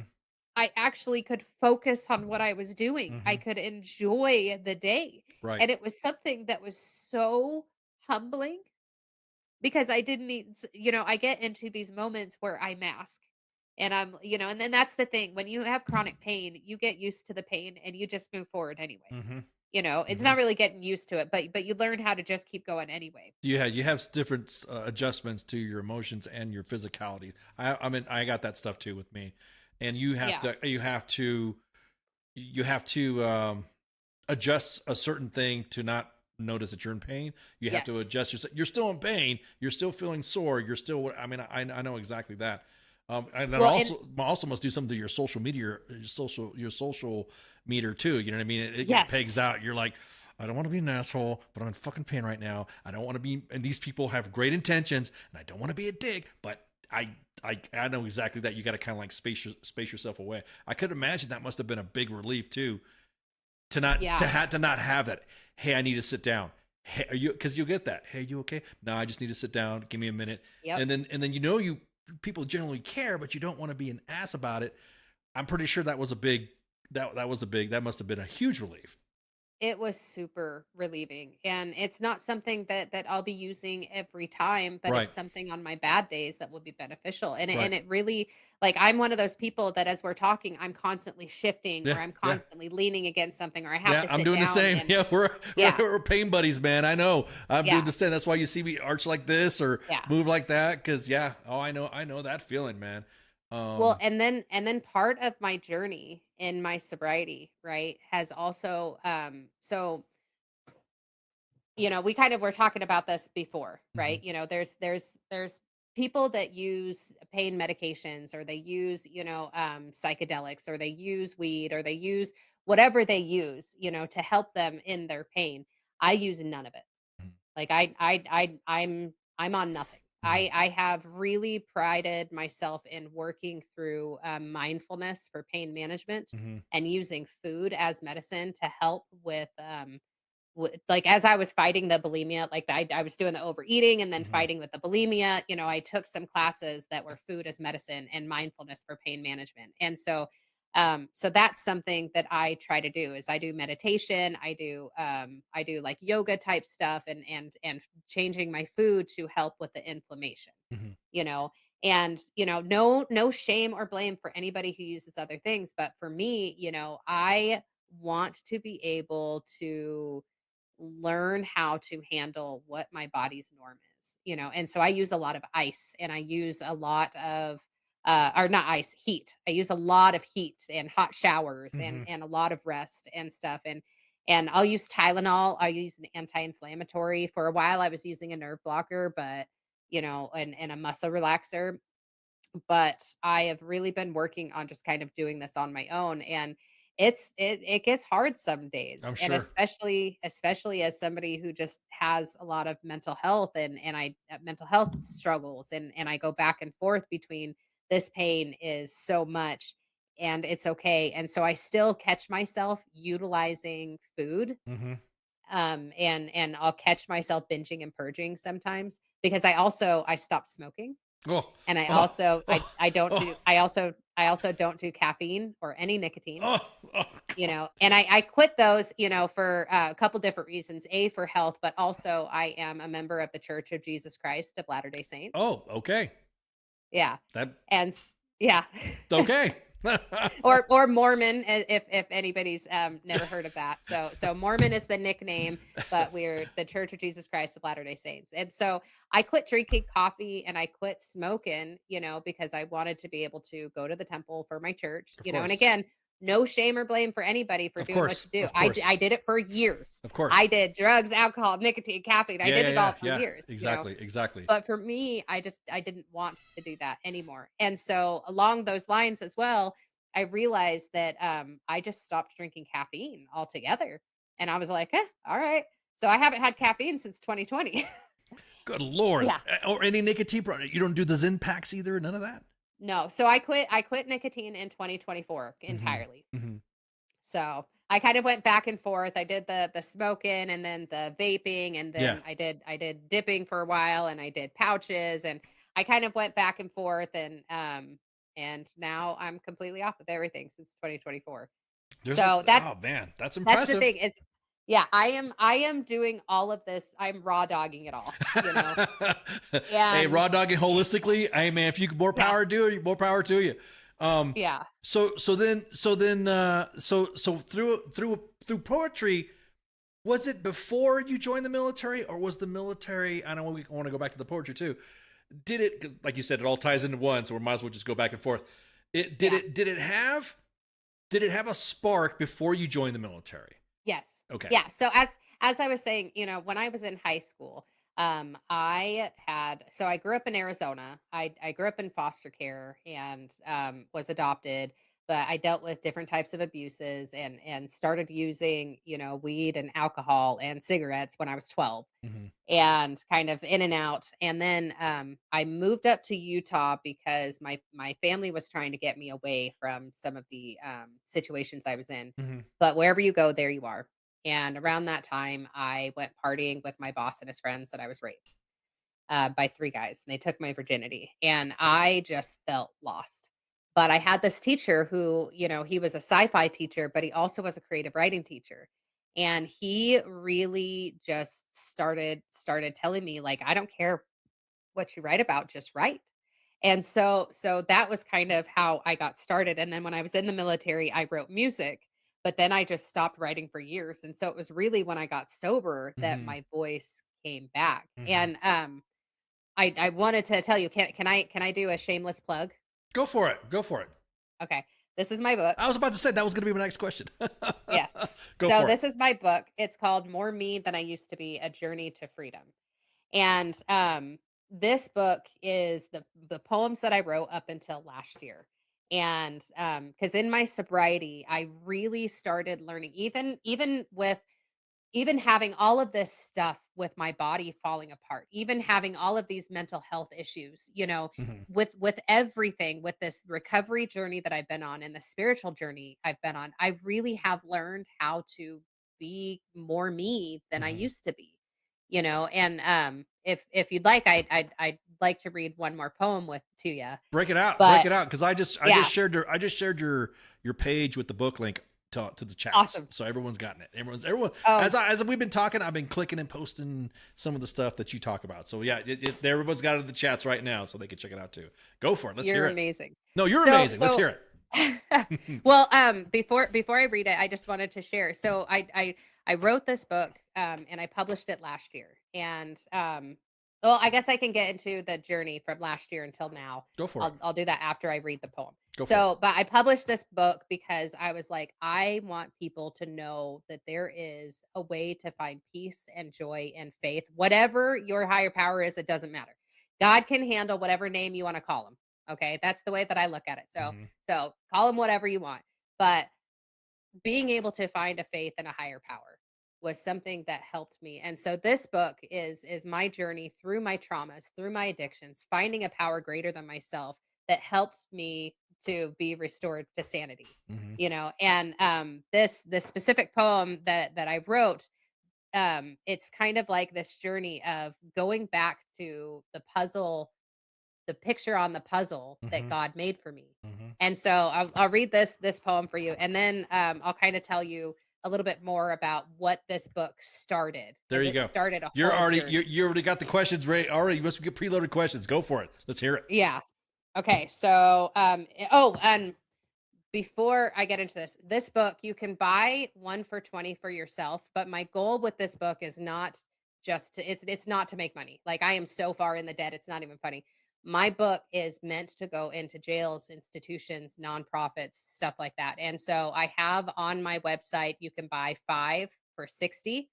and 4 of them will go into an institution or a nonprofit or an individual in need, and you'll get a signed copy. So if you are interested, if you know anybody who is interested, has money to spend, and wants to get books into institutions, I've already got them in about 6 or 7 already. That's And awesome. a couple other nonprofits and stuff like that. So my goal is to do that. So if you want to do anything awesome, this book, I want to get in jails, institutions, anything like that. And the links are in the chats, So, by the way. Sorry, there you go. yeah. Had to go get in there. Sliderbabe.com is where you can go. So more me than I used to be. All of my life, I've collected pieces of varying sizes and shapes. I don't know why I held some close and others I hid behind drapes. Some people offered me distorted pieces, and as a hoarder, I couldn't see that even though they were part of a puzzle, they didn't belong to me. They were part of someone else's picture, usually those who were trying to hand them over to me instead of by their own box, abiding. Like them, I too offered pieces to others along my path, and as I'm learning to step back, sometimes I have to laugh. There are some holes inside that make the picture hard to see, and other places I force the shape of a distorted figure of me. I know the image I manipulated is not the one God made, for He created everything beautiful just the way they were laid. At some point, I looked in other boxes, wishing mine was different. So I started mixing up our pieces, creating something magnificent. I started forcing pieces together, throwing others away, stealing some from other people, and my picture changed every day. Where I'm at now is trying to get back to the box that is mine alone.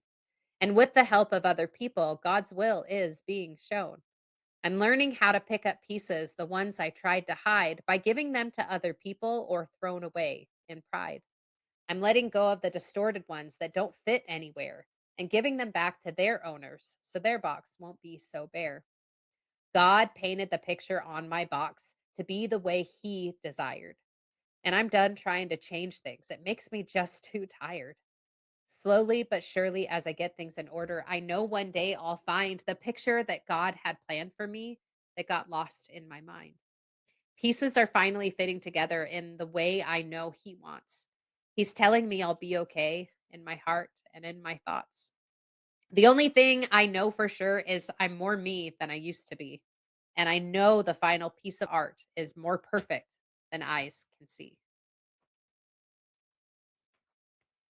Man, I didn't expect. I mean, I expected a guest to come on. I did not. This is the feels, man.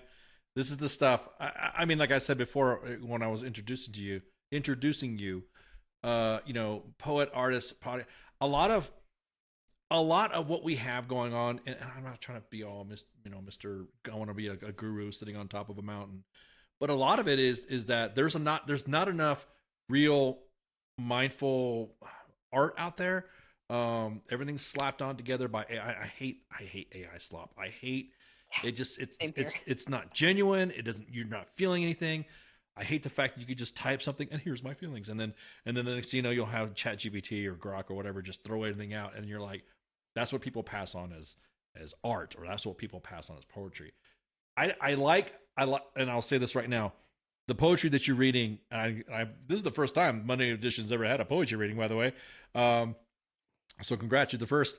It to me, it has you think. I mean, your phraseology, the way you're presenting it literally is letting the listener, and I hope you guys, the readers too, make sure you get a link. It's in the link there in the chats. That a lot of it is hitting everybody differently. Like it's going to hit me different. It's going to hit individuals in the chats different.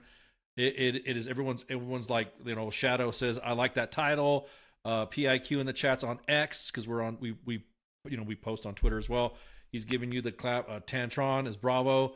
Shadow again, well done. Love that. So it's you're hitting. I mean, bam, bam, bam. You're hitting all the targets, man. This is what I'm talking about.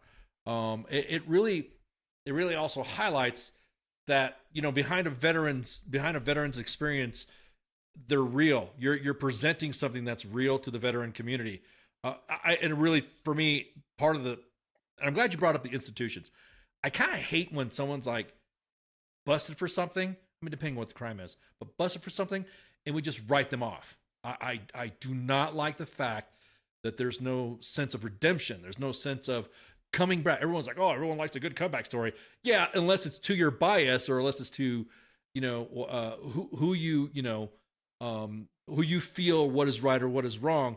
I always feel that that's why they call it the system. When you get put in the system, then the system is supposed to rehabilitate you. The system is supposed, I don't want to say reprogram you, but to kind of get you seeing what you were doing that was wrong, and then let's see what we can do to fix yourself. I don't know if that's still reprogramming or not, but it's kind of like that right there. As soon as you said institutions, behavioral health institutions, corrections, juvie halls, mental health, yeah, all that stuff. Addictions, yeah. I mean, the freaking, just instead of having like, let's do some poetry reading, I snagged that book up inside a group therapy session for the VA or anything else. Hey, y'all, listen to my girl's book right here, and let's do a couple readings. Talk about it, discuss, like we're doing right now. It's hit. Everyone in the comments are like, it's hitting us in specific ways. So to me, I think that type of readings, those types of discussions, are what's missing in the humanity phase of us. Because when I'll talk about, oh, I'm a big badass, I'm do this, that. You're not a big badass when here you have a bunch of veterans, sitting there going, oh my God, you're getting touched. That's part of being badass. Is protecting yourself, is adjusting yourself, just like how your physicality when you're handling physical fitness or when you handle, spiritual, physical, mental. Those are that's the trifecta of all that stuff. That's supposed to be, I don't know, what we're supposed to, what we aspire to, Well, like you were saying, whether it be religious or not religious or whatever, that to me right there is important. I just get kind of. I'm mad, but I'm just kind of like, I don't like it when there's like, oh, well, why are you going to give it to the prisoners and stuff like that? Because some of them are going to be released and they're going to go out and they're going to remember what you said. And they're going to say, that's the state, are we looking at maybe that's the hippie or progressive in me a little bit that kind of like lingers, but that's the way I feel. It's like, no, it's human. It's human. Yeah, exactly. Humanity. Exactly. Exactly. Exactly. Are you reading my script? Hang on, because that's exactly what it is. Humanity is what's key to your book, to your reading, to your poetry. You're bringing out something that somebody would be like, damn, oh shit, okay, let's see what she's got to say. You're presenting it raw. You're presenting it, can't fault nobody for that. Can't fault you for and that. And that's what leads me into, how this book started my whole journey last year. Right. So do you mind if I kind of share? I'm about to say what happened last year. Yeah, because I'm about to say that now. Because now we're going to talk about the book. You're the one that said it. So yes. Wait, I'm just along for the ride. Let's go. So I had this feeling that I needed to publish this book, and it wasn't about me. And I want to read to you my preface, but I'll do that in a minute. Okay. But I knew that this book wasn't about me. It was I need to be able to get the message out to other people of my own journey of healing. And like you said, that anybody can be redeemed. Like the reality is there are no evil people. There are people who do evil acts based on trauma responses. And so I got to the point where I was like, okay, I need to get this story out. And so I found a really amazing podcast. It was actually your dude, CQ. Yeah. CQ. Yeah. So I went to the ASAP class that CQ did last year. And he was like, hey, here's this stuff about podcasting and you could be a podcaster. And I was like, oh, that might be interesting. And he's like, but if you're not ready to run a podcast, go be a guest. And I was like, all right. So that gave me the idea. And I found this really amazing podcast. And hint, hint, wink, wink, go check it out. You can find it on sliderbabe.com. Every day is a Saturday, USMC veteran. There we go. And I was you again. Once again, you must be reading my notes because I had this queued and ready. You're on my Weebly. Go to sliderbabe.com.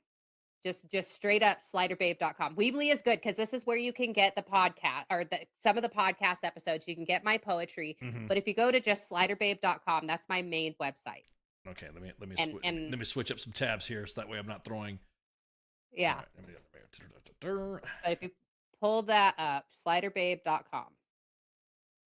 All right, sliderbay.com. Oh, there you go. That's like the whole. Yes. Hang on, let me grab that. The whole kit and caboodle. Yes. There you go. There you go. And so that little world thing brings you to the page that he was just on, the little Yep. world there. Yep. But every day's a Saturday, USMC veteran. Okay. You can click on the link to watch it. And with There we go. that, so I went to be a guest with Brian on his podcast last year and just shared my story. And he's like, dude, I need you to come back.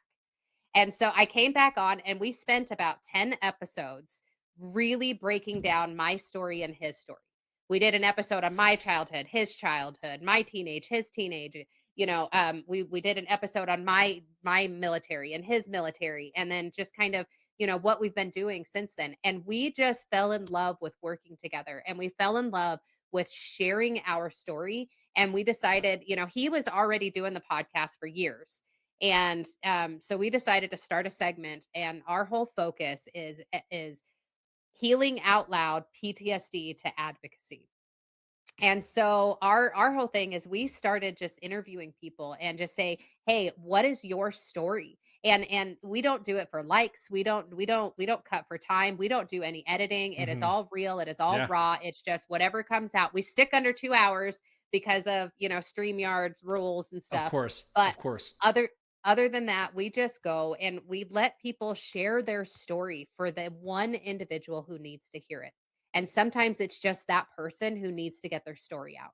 We've interviewed people who have never shared their story before. We've interviewed people who are pretty famous. We just had EJ Snyder from Naked and Afraid on our show. Oh, wow. And Tony Dice and a couple other people that were on our show. And it's been fantastic, Damon Friedman from SOF Missions out in Florida. We've had some bigger people, and then we've also had some not people that have never shared their story. I had a couple people that I deployed with that came on and shared their story.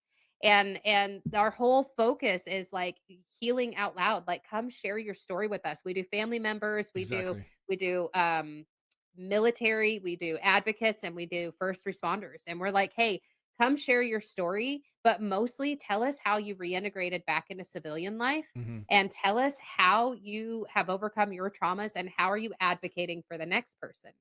And so it's been this wonderful, wonderful. Yeah, we just posted EJ's today, actually. And so take a look at it. You can go into live or sorry, the live ones post on Saturdays. But we have it's all of the audio airs on Monday, and then the video airs on Saturday, just because every day's a Saturday. Right, right. Well, yeah. I mean, I was about to say, so you're like you're now a co-host there. Yes, on that. Yeah. Well, yeah, I'll be honest with you, that's how CQ started. CQ came on as a guest, and then he came. I don't know if he told you the story of how he did too. So if you already know him, then you know his story. Yeah. But yeah. But yes. Yeah, so I've been doing that, and as I've been doing that, I also really got into just advocating in my local community. And so I have become I call myself a recovery and veteran advocate. And I have gotten to the point where a lot of the nonprofits I'm connected with out here, and I'm connected with a lot of other organizations that are like not just local. Right. And people will call me and they will say, "Hey, here's my story," and I'll just listen to them, and I'll just be like, "Just tell me what you have going on."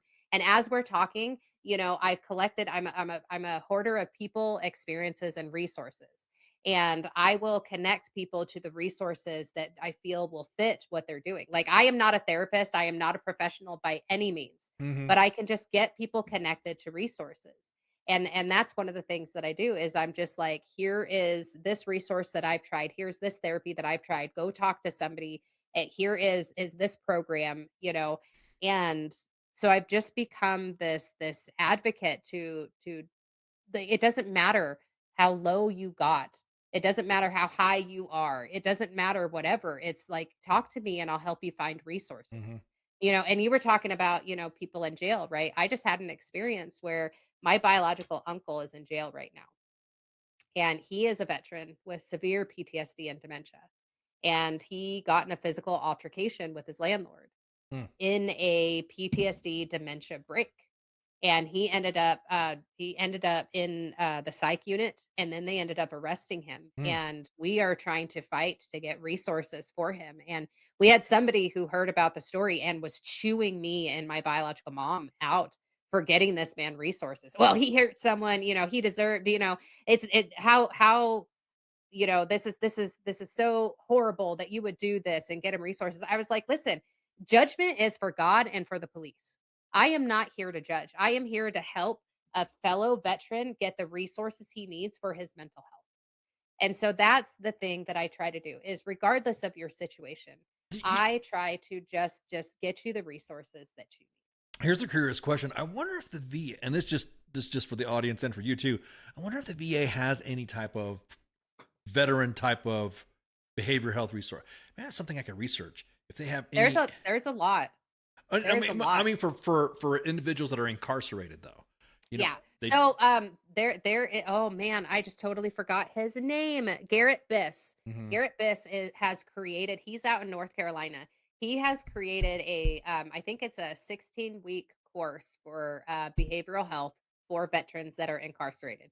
And he just, I just talked to him last year, and he was just now getting it implemented. But there are some nonprofits that are working on those kind of things. I don't think that there is actually one in the jails, but there is something called Veterans Court that some people may know, may not know. Some states have them. Some states, I've heard of that. Yes, and so Veterans Court focuses on let's get the mental health that you need in order to be able to get that taken care of so that it could prevent future issues, and so they do have that. There's a lot of advocates. I don't know if there's anything actually within the VA right now, but I know that there is a lot of programs that are available. And one of the things that I have been noticing in the advocacy stuff, in the advocacy realm that I've been in, one of the things that I've noticed is a lot of people who are into the addictions or that are into the suicidal ideations or that are getting into trouble with the law. A lot of them don't even know the resources that are out there. Exactly. And so there's another layer of something. I've got my toes in a lot of different things. I could not be in charge of anything, but I am connected to a lot of things. And I connect people. And so I developed something that I like to call the Veteran Database Think Tank. And right now I have about 10 organizations and a couple that are getting ready to join that are discussing the creation of a universal database where when people get out of the military, they can go to this website and say, this is the state that I'm going to. Here is the resources available. Oh, what kind of veteran podcasts are out there? Oh, what are mental health programs that are available for free that I could do online if I don't trust the VA or if I'm too scared to go to the VA. And so we are actually working on it's a interactive map. And on the side of the map, we'll have these other options, but you can actually go between, here's the benefits, here is the advocacy, and here is the healthcare. And so you can click on either one of those and say, oh, I want a map with all of the benefit stuff, housing and financial stuff and schooling and disability. Okay, I want to find where that is in my state.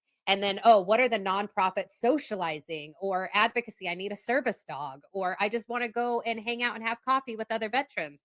So there'll be a map for that. And then one that's like, okay, here is VA healthcare. Here are the clinics, but also, oh, you want to try acupuncture. You want to try some of these other, yoga and stuff. You'll have something there. And it's all the programs that are available for veterans. And so we're in the very beginning stages. We've only had 2 meetings about it so far, but it's looking very promising. If you're interested in getting involved with that, you can reach out to me at sliderbabe.com. There's also a new program that is working on getting involved with it that's called the Combat Veterans of America. And they are a new branch that they are establishing, trying to get posts, kind of like the VFW and the American Legion. And so, they've been involved with it. Anyways, it's been a lot of fun getting to know the different resources out there and just working to make the resources more readily available. Right. So go ahead. I was just gonna say, so like on my own, I am sharing my story on different podcasts and different speaking opportunities. I'm actually getting signed up as a government contractor to do some speaking jobs, Oh, you nice. know, Nice. and so my goal is to get the message out, but I'm also helping support some of these other programs to connect and advocate for other people.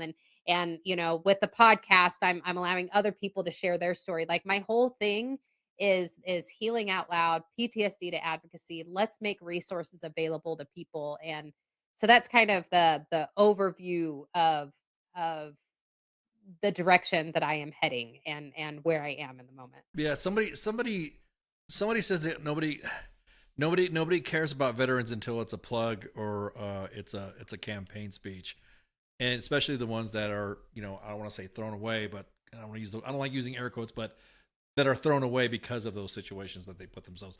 You don't know exactly the nuance of whatever. Now, I'm not saying I'm anti-cop, but I'm just saying that there's sometimes law enforcement agencies will write up a very different event of what happened. Individual did this, individual did that, blah, blah, blah, blah. Well, they're not going to also report that some veterans have had numerous encounters with law enforcement for behavioral health incidences. They don't like to.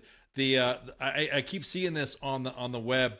At Task and Purpose, and I'll put a window cap up there so you can see as well.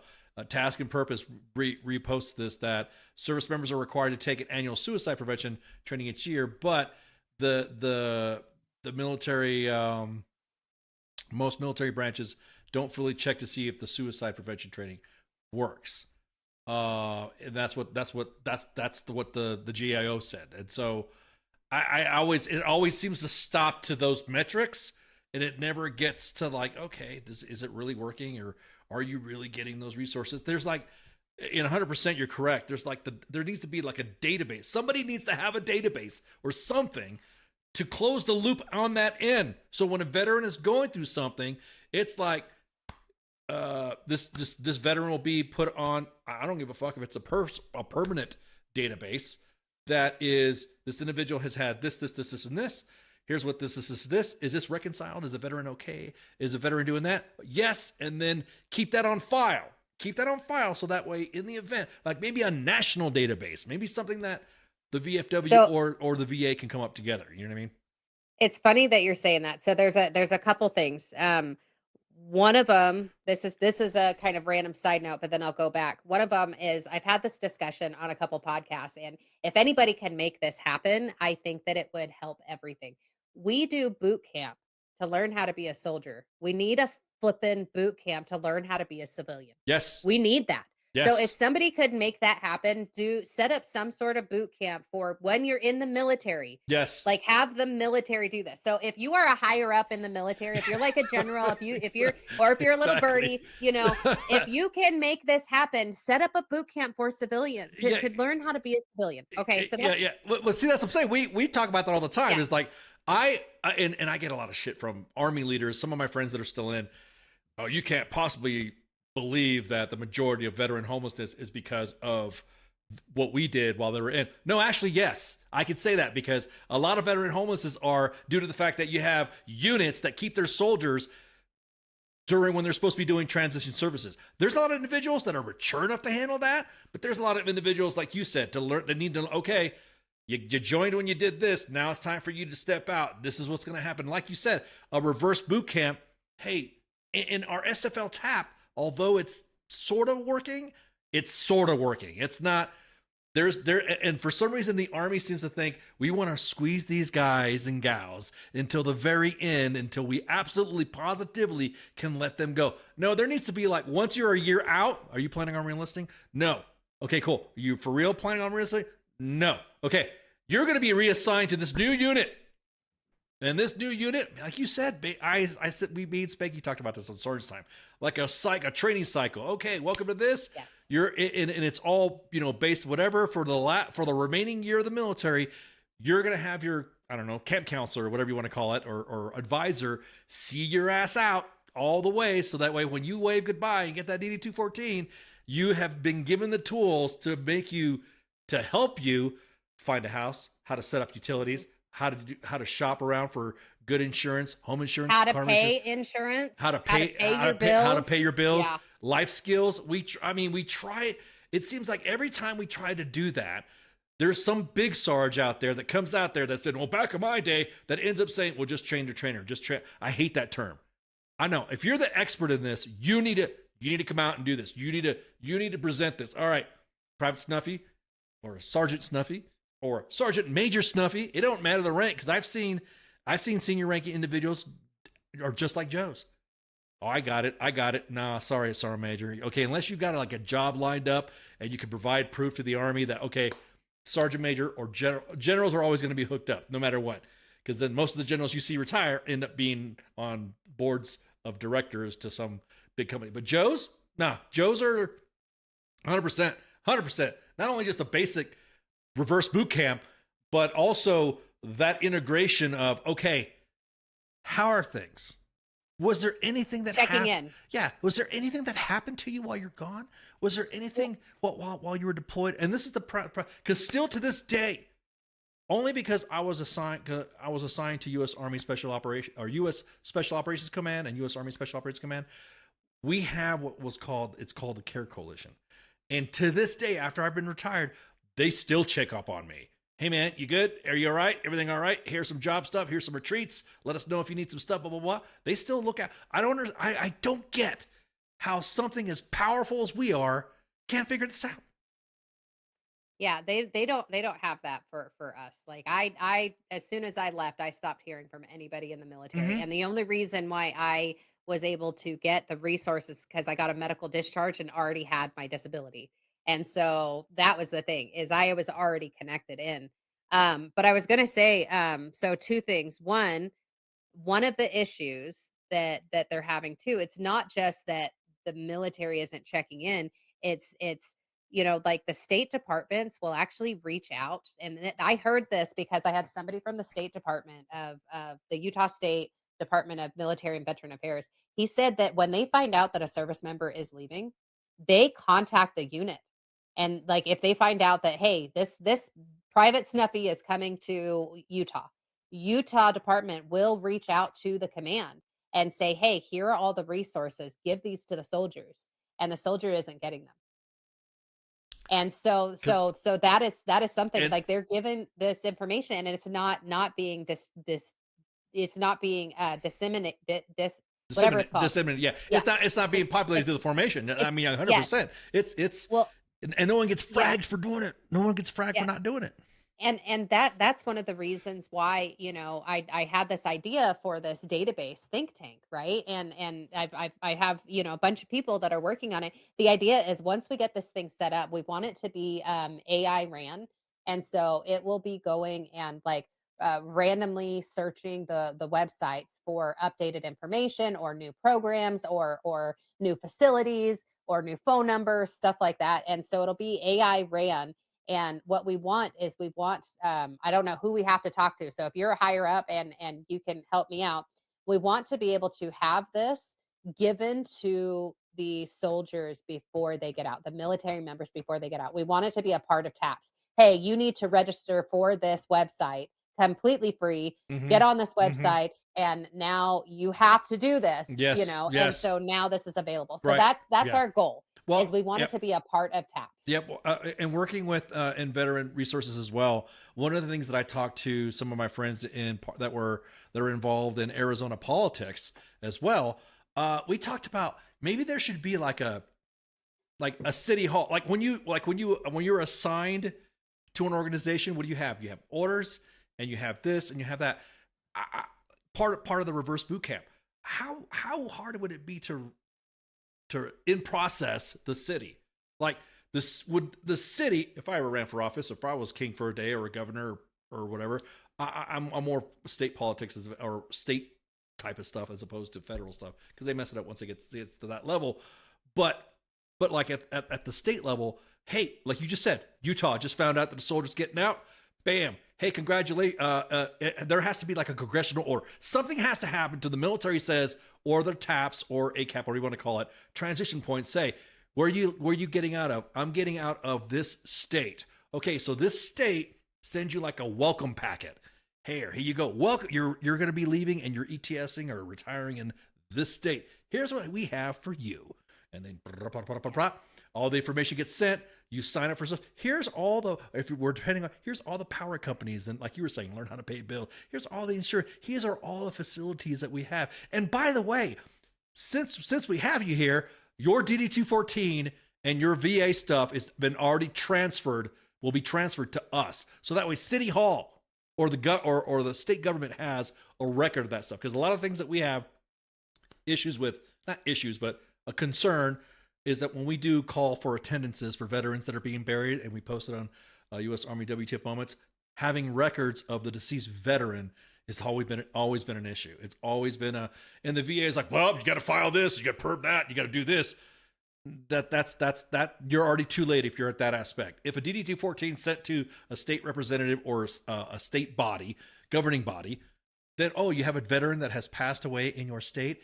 Hey, here is his DD-214 to help out the VA to kind of help it along, because it's a frustration point for me too, man. I mean, I literally, I don't am on the phone yelling at people, but or want to blame anybody, but I'm literally like, oh my God, this is so easy. How are you guys working where you're working? This can get figured out in 20 minutes with the way you and I are talking about how it would be done. You know what I mean? Yeah. But like I said, only if we ruled the galaxy and throw a couple books at them too. Maybe that should be another project too. Maybe you should write a poem. How did you screw this up? VA, I shouldn't say VA or whoever, this, I would say it's like I said, I got a lot of shit from some of my friends still in, saying there's no way that the military has anything to do with veteran homelessness. I beg to differ, dude. You got a veteran that is homeless. The first thing you're asking, I mean, I almost want to do a poll. Like I said, I was back home with my family and spending time with some relatives and stuff, and I saw the homeless, and I'm like, man, I wonder how many of those are veterans. I wonder how many of those got dicked over from their ACAP or out processing or something like that.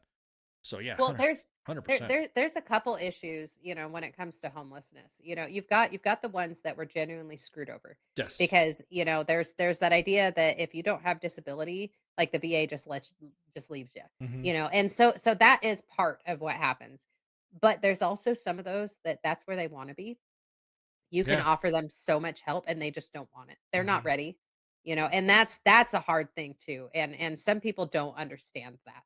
Some Yeah. people just don't understand. Like that's just where they feel comfortable. Yep. It reminds them of, when they were in the military or in the field or stuff like that. You've got that, or people that just can't handle the world, because the world sucks Mhm. sometimes, Well, yeah. And that would be that would be something that you could be considered too, as well, as part of that database. Hey, Yes. veteran contacted, we'll recontact in, I don't know, 3-4 months, because you never know what can happen, or maybe sooner, maybe a month, do a monthly check. I mean, would keep that advisor, Yeah. busy on that, going on the streets.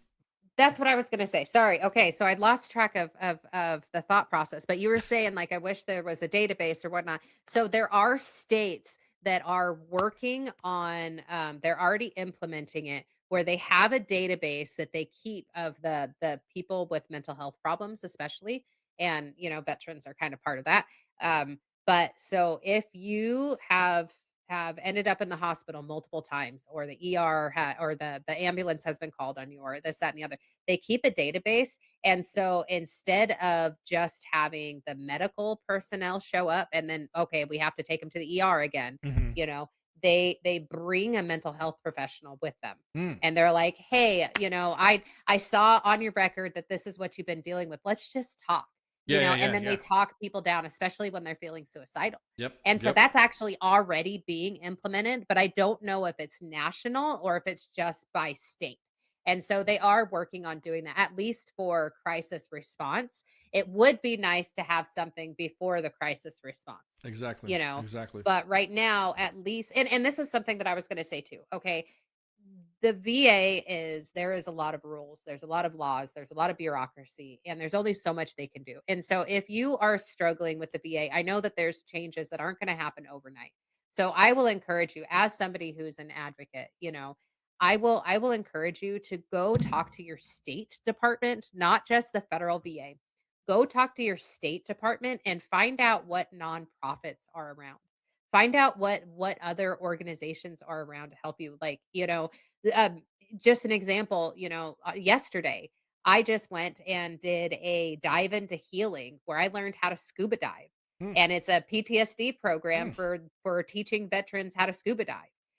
And if you're out of state and you want to come out here, you'll have to pay for yourself to come out here, but you can do try diving for free and they will get you certified to dive. And what they do is they teach you Nice. how to dive and then they do meditation because being in the water is so soothing. There's a lot of scientific stuff. So anyways, that's just one.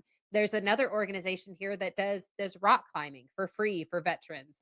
There's I just did a week-long retreat a couple weeks ago, or cohort, where we just did all sorts of adaptive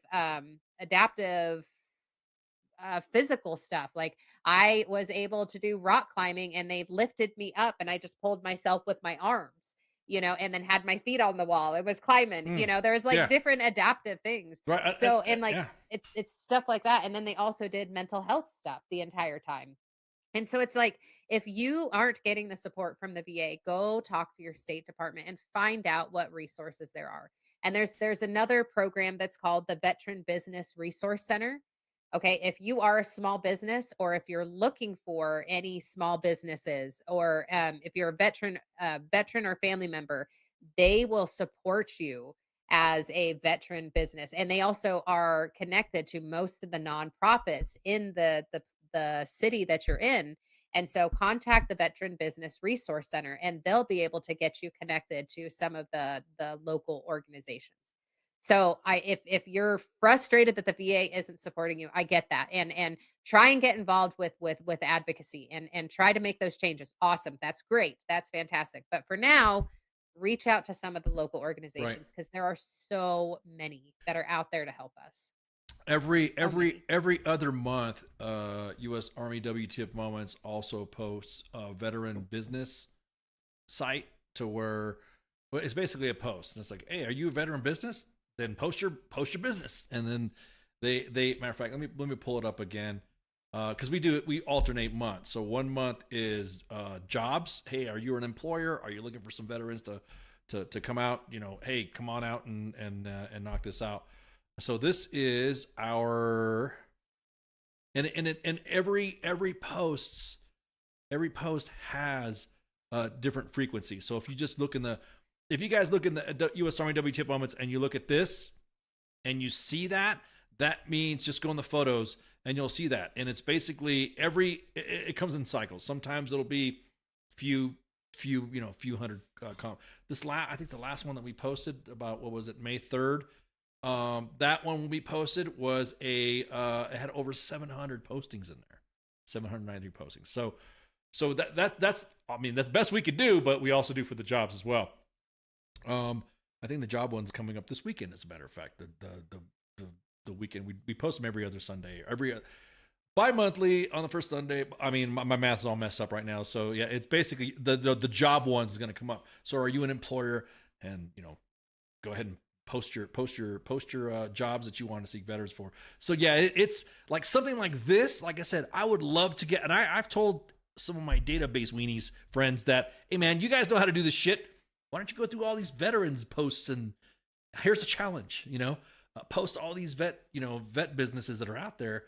I mean, there's one of them I saw in there's from Jonathan Lovegren posted, hey, I run Fighting Mental Health. We are a group of service members that came together to open up the doors of your type mental facilities on base. We have worked with veterans that allow us to contact with somebody, allow us to get soldiers in contact with someone who truly cares and wants to help them with their struggles. I mean, just like no judges, no feeling without judgments. It's little stuff like that. You're right. It needs to get, something needs to come together, because it really is frustrating. I mean, I get it. 22 push-ups a day, blah, blah, blah, blah, blah. But man, I know, I'm pretty sure at your point in your life, the last thing you needed was somebody to come out and say, oh, Marie, if you do 22 push-ups, you're like, I don't need that shit. I need help, man. Okay. So we covered your story, covered the poems, covered the book, covered the podcast. We laughed about CQ. Let me see. Anything you have in the horizon that's coming up? Anything that's coming up that's it's. I mean, the floor is open. You want to talk about something that you're working on? Feel free to let us know. Or if you want to talk about some behind the scenes stuff you're working on right now, I guess not. So you don't want to. Oh wait, your mic cut out. I turned it off. Yeah, Sorry. sorry. Yeah, so there's a lot that I'm working on. Like on my like if I close this window, I've got about 20 projects that I'm working on. So along the lines with writing my poetry, I also I have 3 children's books that I have finished, and I am working with, if you have a teenager who is an artist, let me know if they are interested in being a partner. So I've got a friend of mine, his daughter, she's 14, and she is working on illustrating one of my books. But I'm working. I've got 2 other books that are ready, and I just need to find an illustrator. And my goal is it's a color your own emotions type thing. And the thing is like when I write to my inner child mostly. And so some of that turns into actual children's books. And so they're heavy, and it's called Color Your Emotions because they're about emotions. Like one of them that my friend's daughter is working on, it's about the fear you have when you wake up in the middle of the night in the dark. And then there's another one that's fighting anger. So instead of fighting other people when you're Right. angry, can you Yep. fight your anger? Yep. And then there's another one that's grief and joy, or it's grief and peace. And that one I wrote last year after my dad died. And as I was writing it, I realized I wasn't just talking about losing my dad, I was talking about losing my biological father when I was a kid and not understanding where he went when I was adopted. And it was like, oh, no longer with your biological family anymore. Mm-hmm. And so that is one of the projects that I'm working on. I also have a short story that I wrote that is kind of my codependent relationship with my alcohol. Mhm. And that one is an anonymous one. It's called The Neighbor and the Stranger. There's no names. It's about the neighbor, which is the thing that I was the most comfortable with, which was my alcohol and addictions, Right. and how you go to your neighbor before you go to a stranger. But it was such a codependent, like relationship, and it was abusive. But then when I got away from that, I found the stranger, which is my higher power in recovery. And so I have that story. And so I'm putting that in a book also with, I've got a book that is going to be about the spiritual gospel type stuff that's, my own beliefs and experiences. So there's that one. There's another poetry book that I'm working on, and then I also just do like little blogs and stuff like that. And I'm working on getting my website because the website, thesliderbabe.com, that is my new website. But I'm working on building the website itself because right now it's just in the form of a link tree. Mhm. But I'm working on building it. And so I've been writing content for that and just like blogs and stuff. But my whole thing is just healing and sharing the stuff that I have going on, and um yeah, there's a lot of projects that I'm working on right Ever now. And considered screenplays as well? I mean, short uh, movies, short mini movies, or mini docs. I originally so it's funny that you say that. That story that I wrote about the neighbor and the stranger, I originally sold it to a future potential TV show Oh wow. that was they were going to do it was going to be a cinematic trailer for their TV show. Mm. And because the whole idea was it was called The Lost Storytellers, and it didn't end up coming to fruition, but they wanted me to create a screenplay with it, and I never ended up finishing it. But I don't really have the energy to know how to do it all as a screenplay, but I have dipped my toes in it, but mostly what I want to do, and like hint hint wink wink, if you are listening to this, if you would like to collaborate, I would love to get some of my poems turned into music. Mm. Or I would love to collaborate with a musician to write a song for them, or to have them sing some of the songs that I've already written. Like the closest I have right now is I have a song that I wrote when I was younger, and I got somebody to write music for it. But I also wrote a poem that my co-host, um, you know, I don't necessarily agree with AI, but sometimes, it can be fun for the short term. But so he took my poem and he put music to it with AI, and it's beautiful. And it's actually the trailer, or it's our intro for the podcast. So if you go listen to the podcast, that intro is actually a song that I wrote, and or a poem that I wrote that was turned into a song. But I would love to find people to collaborate with it. But one of the things that I just like to do is I also, that's what I was going to say. I like to encourage other people to utilize their creativity too. Like I'm going to be writing forever, and I also do photography, and that's something. This is my own photography. Yeah, yeah. So, I was and about ready. I had that. I had that up. I was yeah, about ready. Dude, you're like reading my notes because I literally. Hey, hang on. Let me get the window cap on there because I literally had your favorite black and whites yes, up right there. So yeah. aside from the fact that you're very astute to where I'm going to go next, I literally was like, okay, let's do the photography because I was going to like, oh, you do some photography too. Yes. So Yeah. some of this stuff is photography to me is art in itself on how you portray that image, or it also helps you understand what image you're trying to portray. Like you can kind of bring up your own, like I said, just like your poetry, it hits people different, Yeah.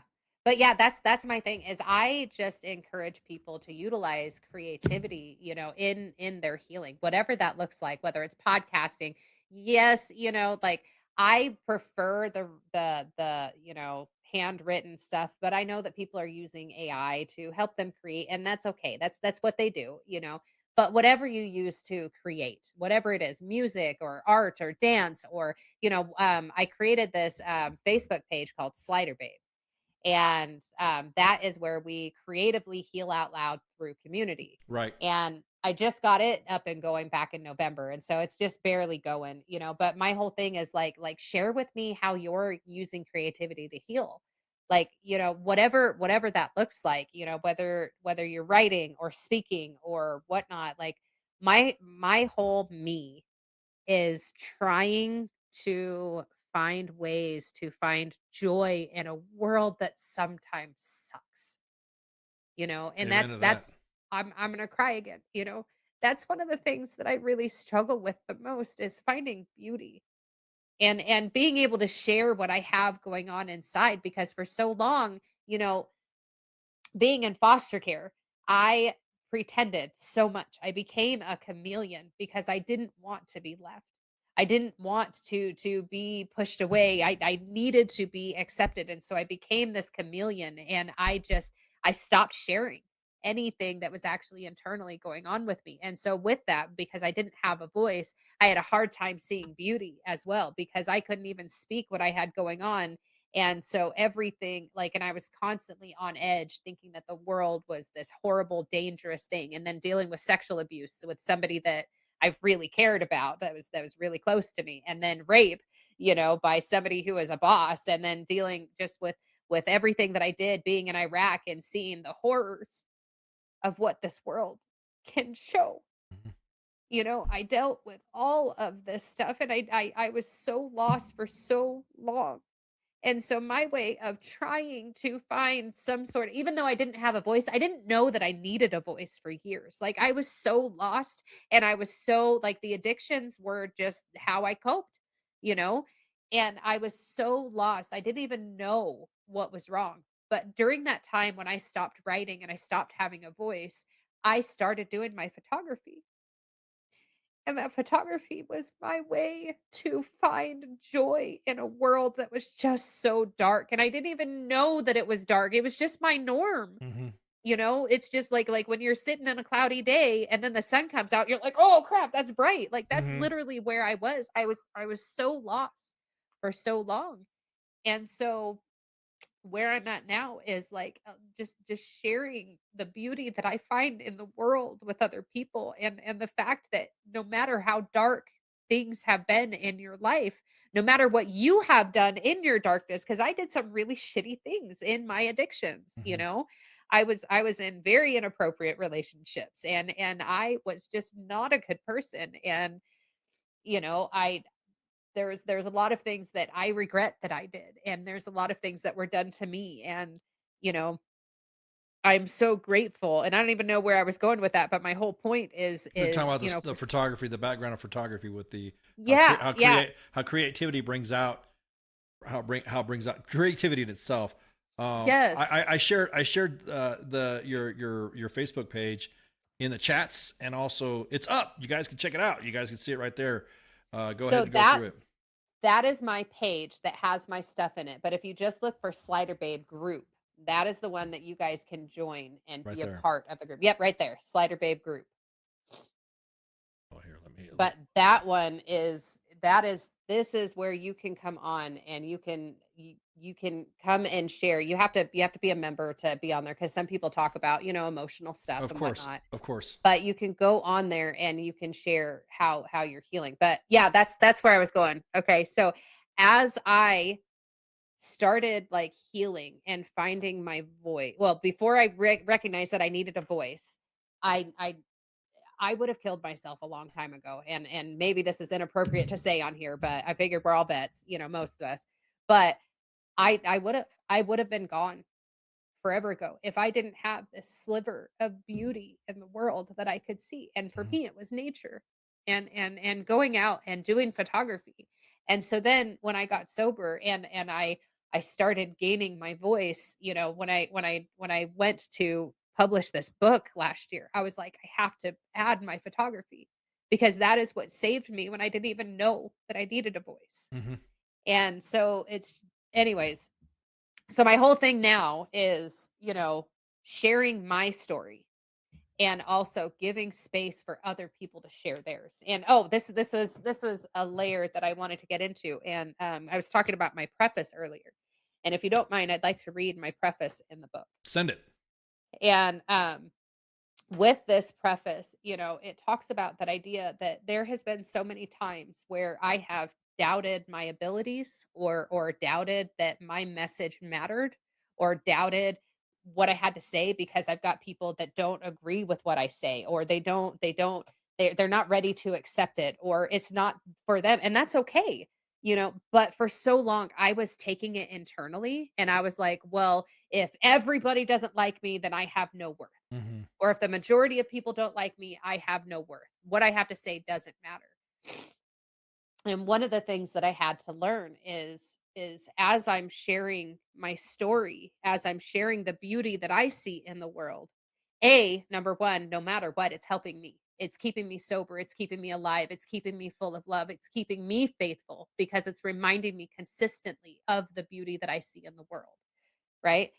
And just one person just one person might hear my story and say, "Hey, I relate to that." And they Yep. may choose to keep going that Yep. day. Yep.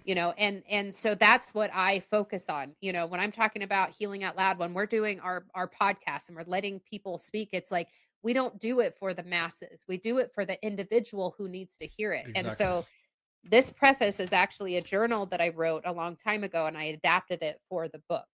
And so I'm going to read it. Send it. Let's hear it. Sometimes I feel frozen. I can't speak what I am thinking or write what I am feeling, censoring myself based on what others may think. I worry I'll be judged or disliked by the majority for my words. Then I remember to push through that fear and start speaking from my heart. This message may help just one person, and that is who I write for, the one who needs it now. That one person is you, or the child sitting alone in their room, hearing their parents argue and feeling like there's no hope in the world. It could be the man who just lost his wife from cancer and is looking online one last time before he chooses to join her. Or possibly it's the alcoholic or addict who just came to in a pile of their own vomit and feels like no one understands what they are going through. I write for the minority. One day, I hope they will be the majority with a new norm of finding peace by fighting to get to a better place, gaining empathy, love, faith, and genuinely trying to appreciate each day they are given. This message is for the individual, each going through their own journey who may need hope right now. They have known what it was like to be down with nothing except misery and contempt, lost in pain, controlled by fear, anxiety, and depression. They have imagined the world without them and know what it's like to white knuckle through the night, wishing to escape reality, knowing the damage that would cause. So instead, pray in earnest to make it to morning, rocking and crying themselves to sleep. They know what it is like to grab, reach, and crawl through despair or agony, barely making it on the other side to find love, empathy, and compassion from others who have already made it through on their journey. They have experienced how hard it was to reach for that helping hand. I hope I will never be ashamed to share my story. God has shown me that it has helped others find Him. By sharing the light, He continues building my strength to fight another day. I know at the end of the journey, there will be complete peace and serenity. For now, I will continue to write and speak. God will direct my words to the individual who needs to hear them today. To anyone else struggling like I have with writing for an individual instead of the majority opinion, I say just write or speak if you're talking about speaking and sharing your story. Your thoughts, feelings, and entire existence is meant to be part of a bigger story that we will one day see, and you are meant to connect with individuals. Forget those who try to tear you down or who are envious and irritated. God may use your words to save a life today, and tomorrow they may save the life of the individual who tried to tear you down today. With God in your heart, just write or speak. Dude. Man, we could talk for 4 more hours, man.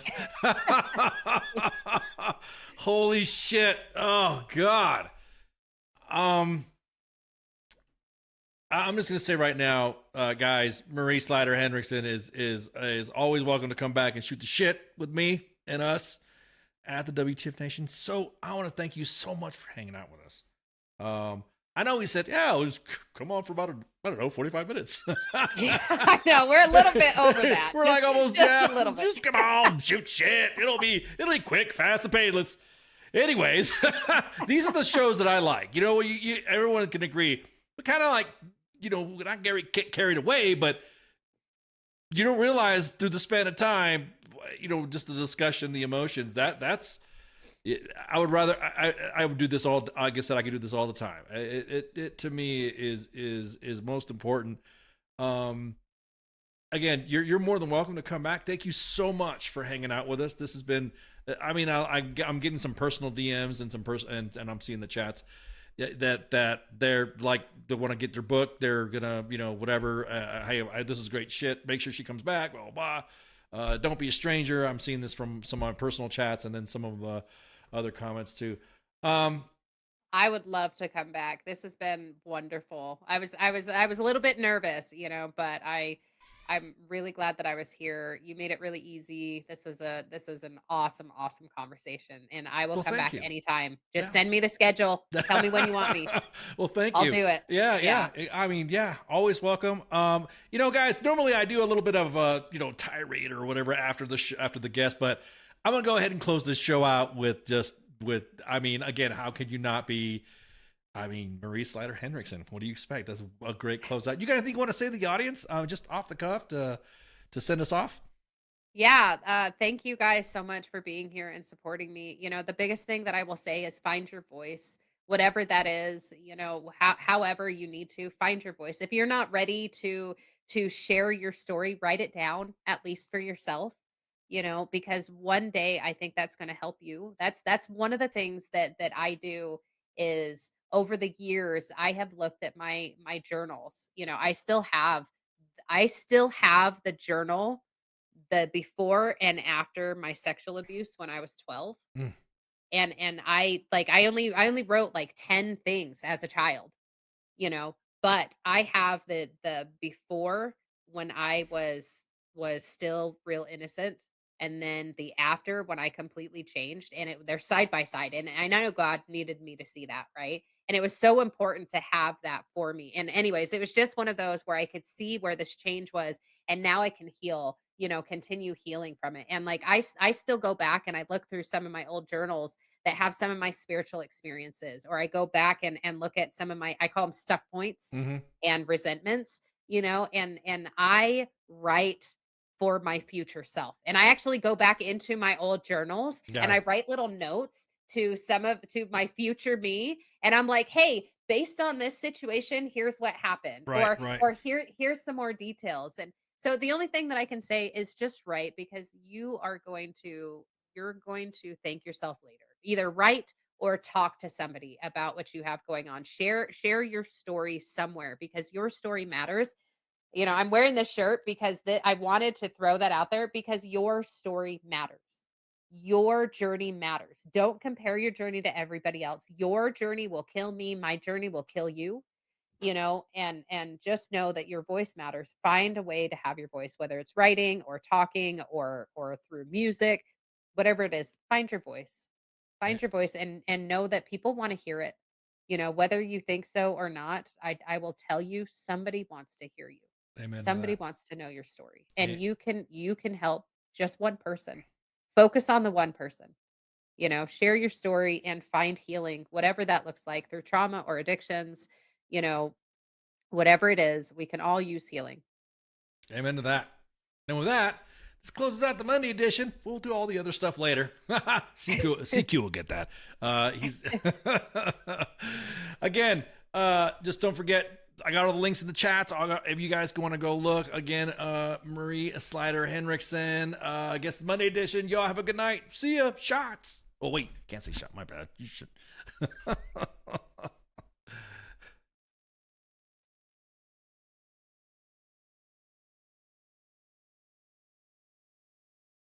Hey, this is SEAC retired John Wayne Troxel. You're listening to WTF Nation Radio, the station of choice for all of the badass MFers on the planet. The voice of U.S. Army, WTF Moments. This is WTF Nation Radio.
Everything stated on WTF Nation Radio is to be considered the opinion of the person that stated it, and not an official representation of WTF Nation Radio or U.S. Army WTF Moments. Price does not include tax, title, or license. Some assembly required. Each item sold separately. Batteries not included. Objects in mirror are closer than they appear. If conditions persist, contact a physician. Individual results may vary. Keep out of the reach of children. Avoid prolonged exposure to direct sunlight. Keep in a cool, dark place. And please enjoy the show. Shots.